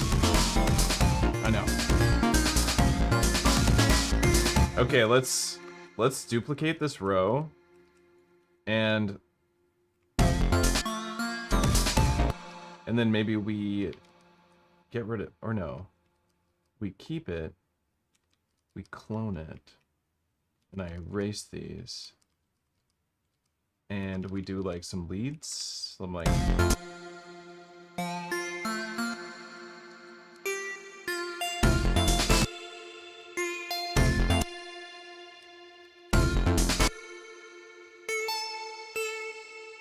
I'll just erase them all.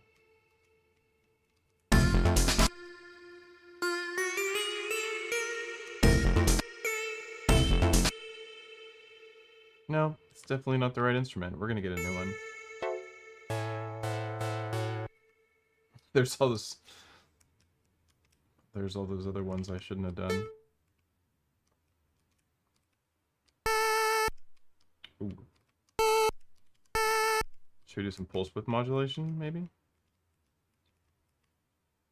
Which would go to... If I wanted to pulse width modulate, would it be to the warp? I think it would. Yeah. Okay, there's a pulse wave in the center. I guess the pulse wave in the center would just be pulse wave 50. Yeah, it would be. Okay.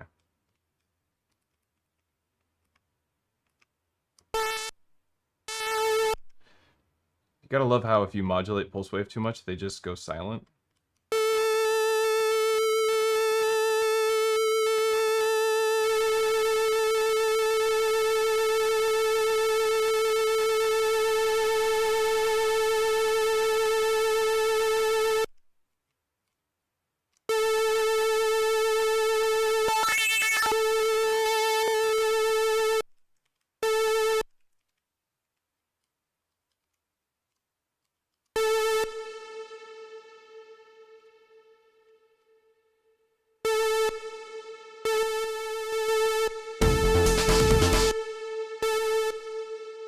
It's like an EQ.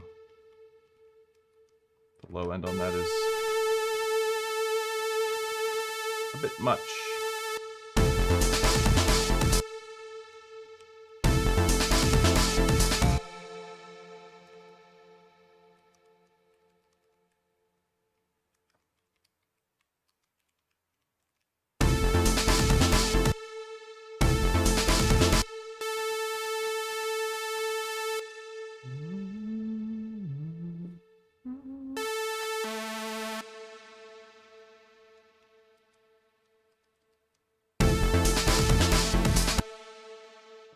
Right there, I think. And then I want to pitch slide it, maybe?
I like where my head was at with that, but I don't think I got the timing right.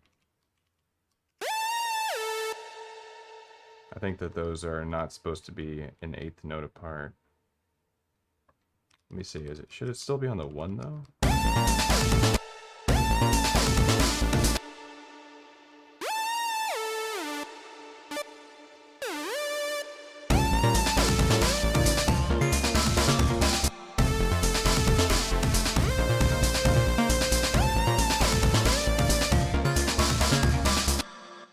It does still kind of work though.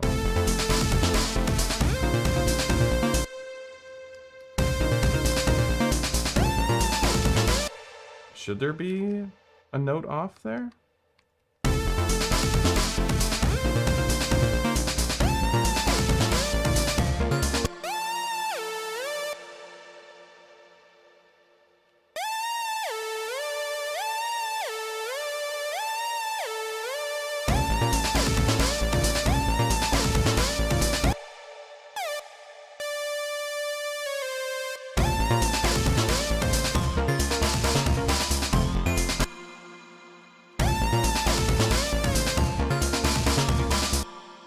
Womp, womp, womp, womp, womp.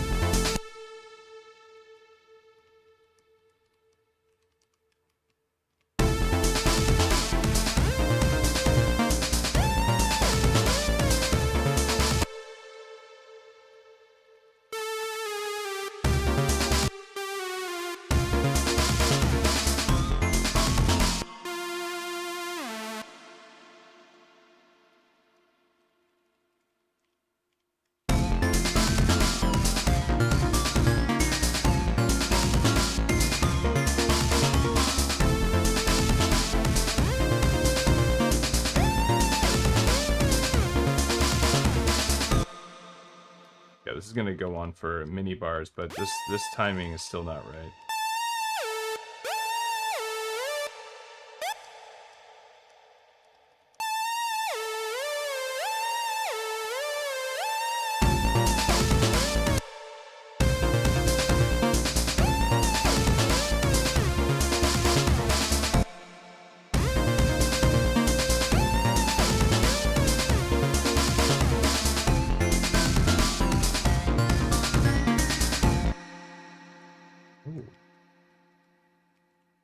Right.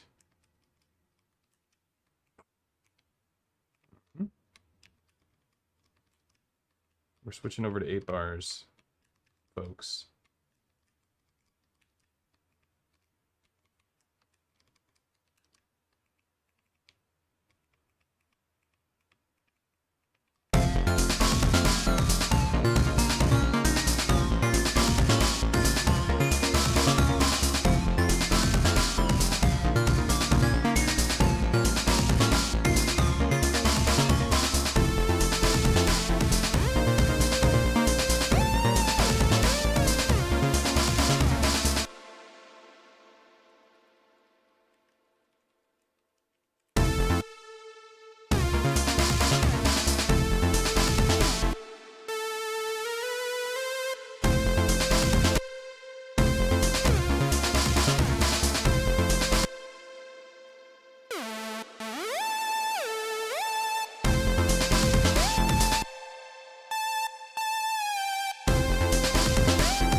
This does feel a little obnoxious.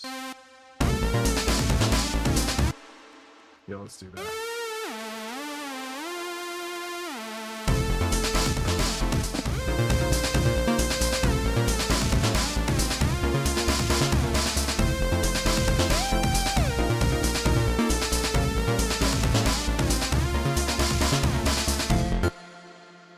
getting somewhere with this.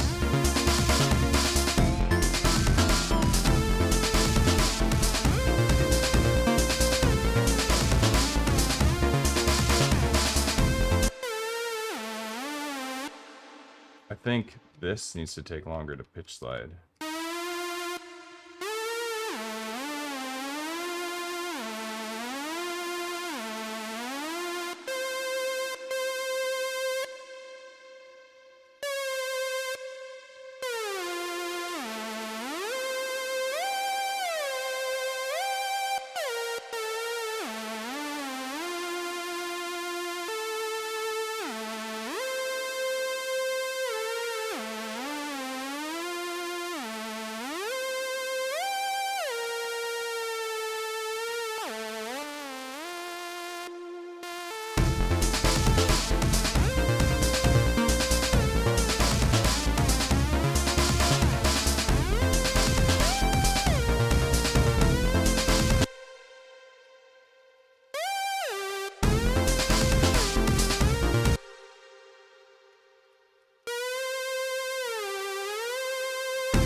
Yes, yes.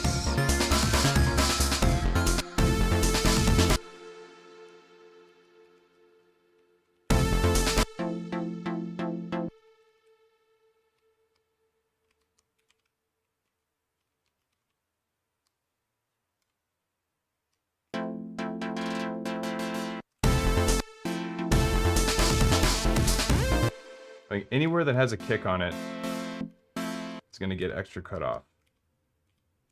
Let's go ahead and do that.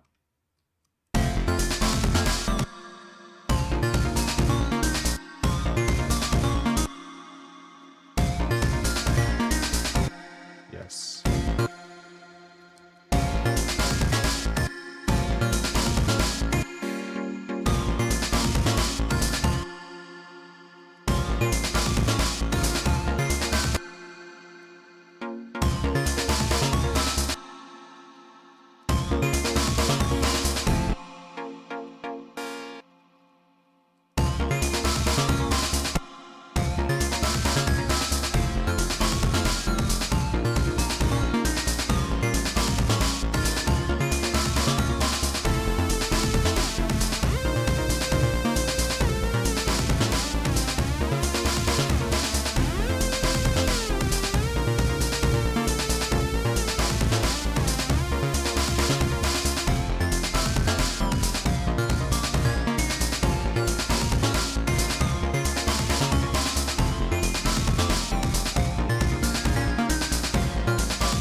And then what? Should we put in like kicks and snares?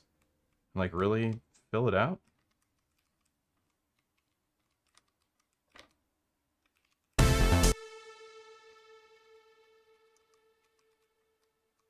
I mean, I don't have to be anywhere. Do you? We could be here for a long time.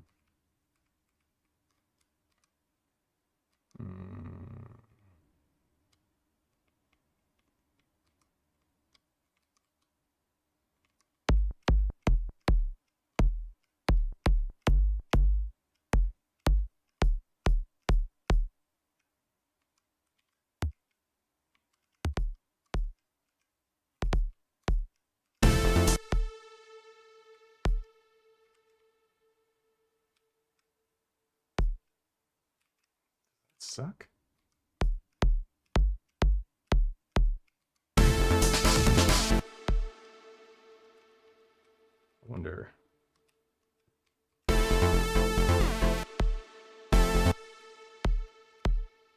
Wow.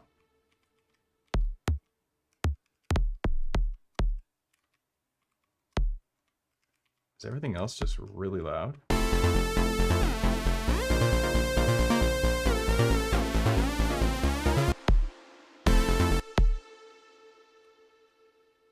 Oh, no, we could play with. So we could sidechain this chord progression.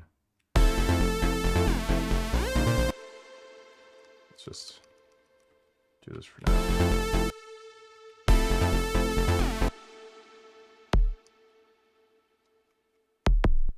Wonder how this sounds with 4 on the floor on it.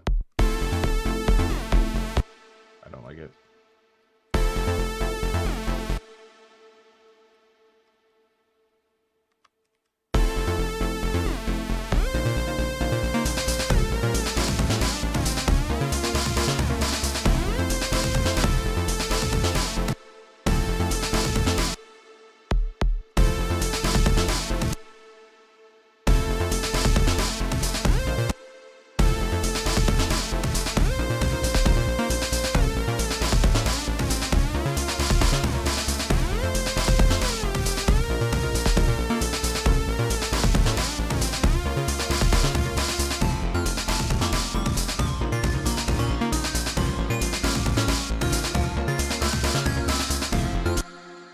Good, I want to do that.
Okay.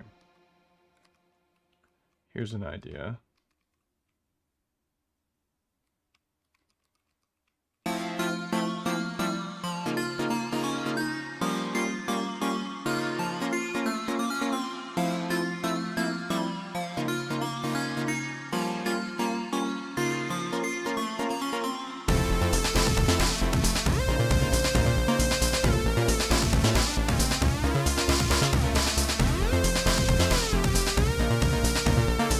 Oh, it's stuck.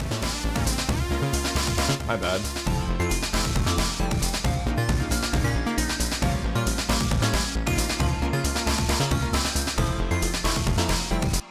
You said I didn't screen cater. I didn't realize it was. I didn't know what you meant, but you meant screen capture. Yeah, the screen capture was stuck.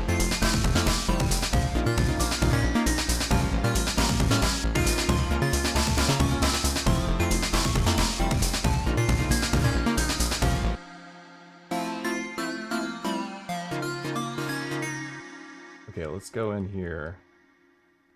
That sucks. I'm really sorry to do that to everybody. Super lame. Streaming is tough. For me, I guess. Let's see. I'm gonna put this here. I guess I'm a bad streamer.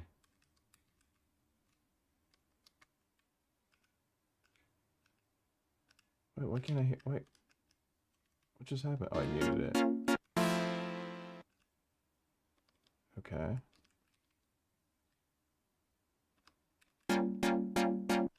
Okay.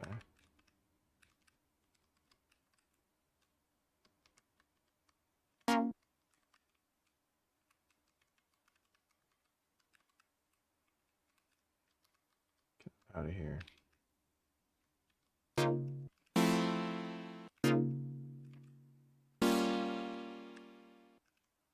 Okay, and we're gonna clone this. Clone this. Now we're gonna use the clone that I just did. Number 10.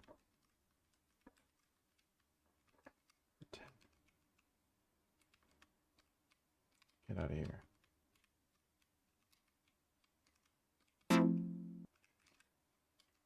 And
you're revoking my streaming license? Oh man.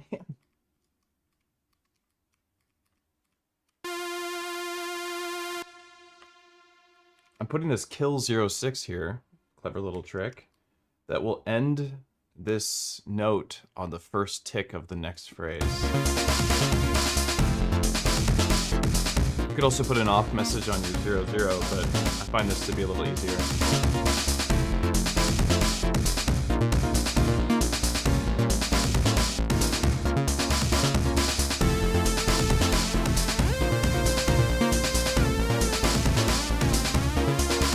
Okay, I want to hear it again.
What was it?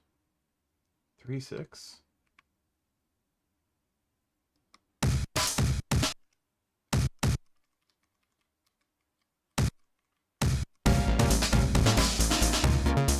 Better, better.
clone, clone. Yes. And then we're going to go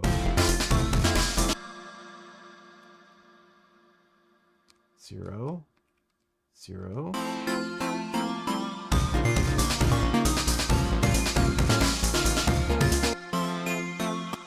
And then I'm going to clone and take this phrase and put it here.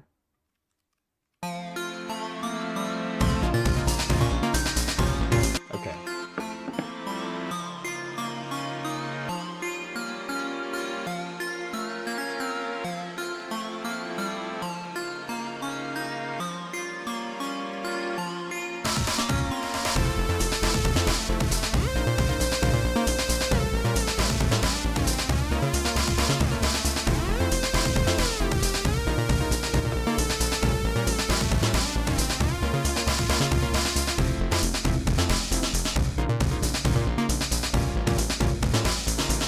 Oh, I know, I have an idea.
Did I just clip my thing again?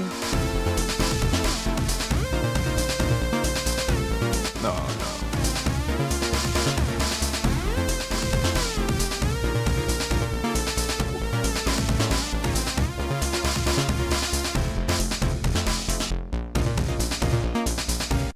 I need to also mute the bass. This needs to move down. This needs to move up. This needs to move up. This needs to go away. So we go.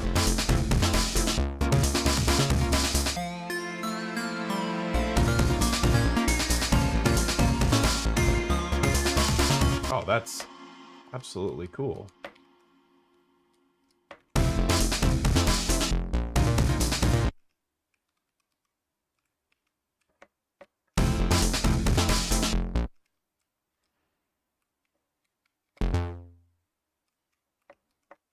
Pitch, slide.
I think we got to a pretty cool spot today.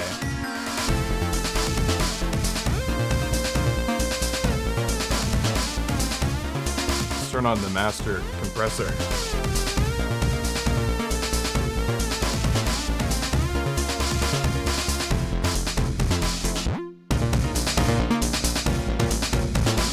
Emphasize those sides quite a bit.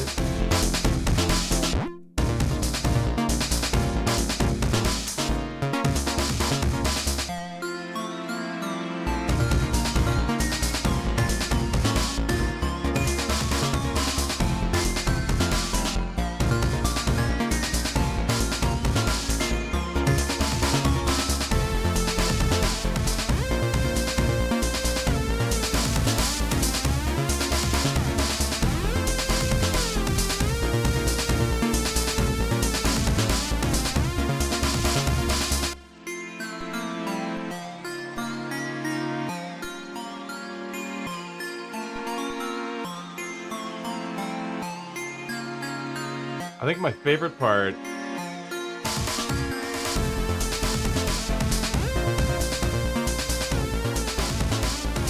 is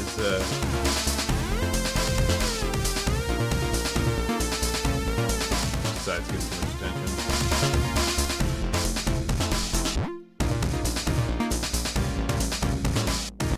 I think my favorite part so far is, besides the I really like the intro, like this undulating chord with the riff. This is like exactly that experience I was talking about at the beginning of the stream, where I was like, you write the riff and the chord progression happens, like the strumming, and then you get into the actual playing. But I think my favorite part is the end of the transition between phrase 6 and 7. I like that wink. That's cool too. But it's right coming up right here.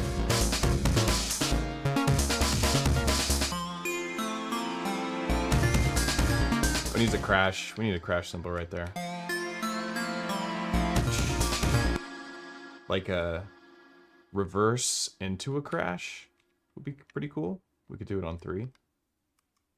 We're gonna do it on 3. 1.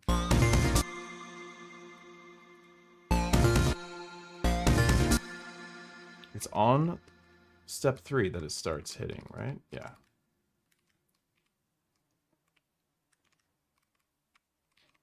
Need a sampler.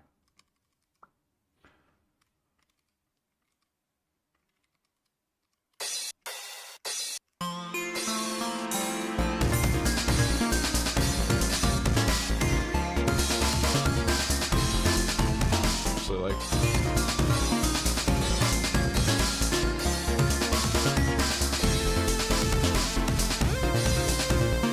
2 works really well. Maybe some reverb on it.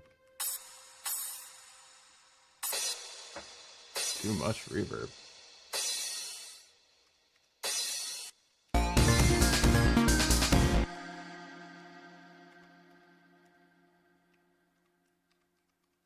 Maybe right at the end here, we reverse it.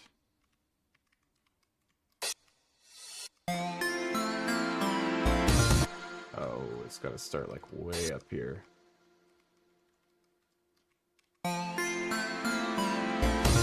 Way, way, way up there. Oh my god. I'm way off.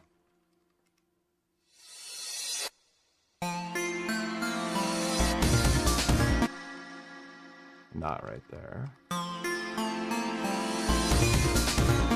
Oh, that's getting real close.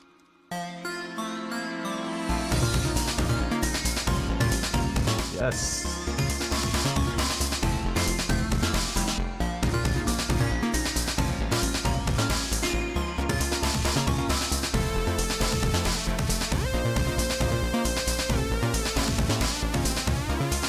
I could drop out of the breakbeat and then go into some actual programmed, like, drum and bass type, even though we're at 135, but still, this is a good spot. I think I might finish this song. Obviously not today. We've already been at it for 2.5 hours. Too much of that time was spent with me just like futzing in an area. It's just like banging my head against a wall. Glad you all got to watch that part.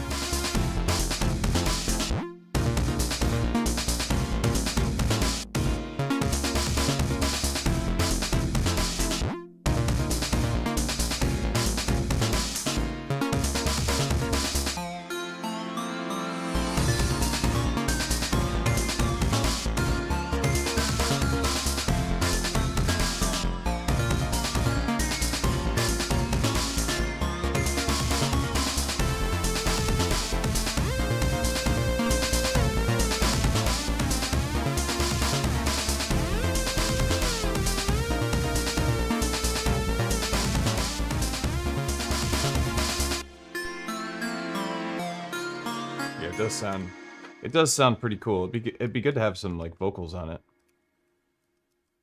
All right. Well. Oh, and actually, I'm gonna have it send MIDI out to my Octatrack. Like, what's up? Excuse me. Oh, in.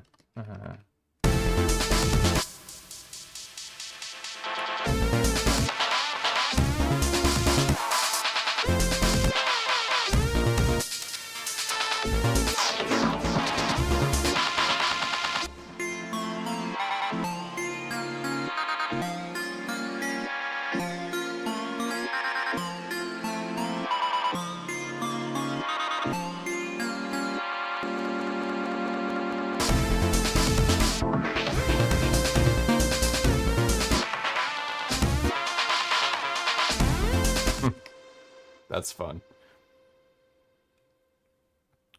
All right, cool.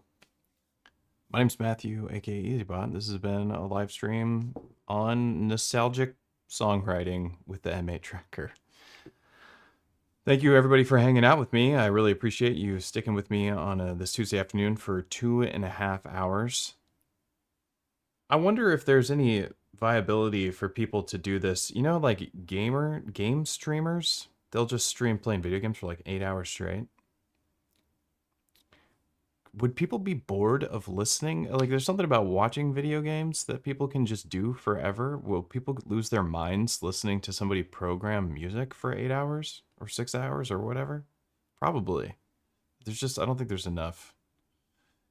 Well, I guess if you were writing a bunch of different songs, or if you could complete multiple songs in a session, that would be really cool. That'd be very tough. Anyway, I just really like hanging out with y'all on stream. It's a really good time. I look forward to it every single week. And I'm always trying to make room for more of it. But, alas, the stream must end. I must go to the bathroom and take the dog outside. So, thank you once again. If you want to support the channel, you can visit patreon.com/EZBOT and sign up for the Patreon. That will support the channel directly. If you want to get your hands on my performance templates, like I was just messing with on the Octatrack, that's Patreon or coffee.com. You can also just leave a nice comment down below, say what's up, tell me how you like how the song turned out at the end here. Love to hear that. And make sure you subscribe if you've been coming here watching forever and haven't hit the subscribe button. Please do so. It helps a lot for the streams, and which helps me directly as well, because there will be some sort of YouTube ad revenue that'll pay me like 5 cents. It really is just nickels and dimes. I don't know if you know this about YouTube, but you have to get millions of views to make money on YouTube. So I really just do this for the love of the game and for the support via Patreon. So if you really like this kind of stuff, you want to see it continue, join the Patreon or join the membership on YouTube. That will also support it directly. Otherwise, there's affiliate links down below if you want to pick up some Electron stuff and some other gear. And that also supports the channel. Otherwise, thank you all for hanging out. I love you. You're the best. Sign up for private lessons if you want to learn how to use the M8. I can teach you all the different commands and the structure and all of that. Happy to help you with that. All the other Electron stuff, happy to teach you as well. I'm also a certified Bitwig instructor if you want to learn that DAW. That's EZBOT.live for lessons and also on Patreon. You're the best. I'll see you again next Tuesday for another live stream.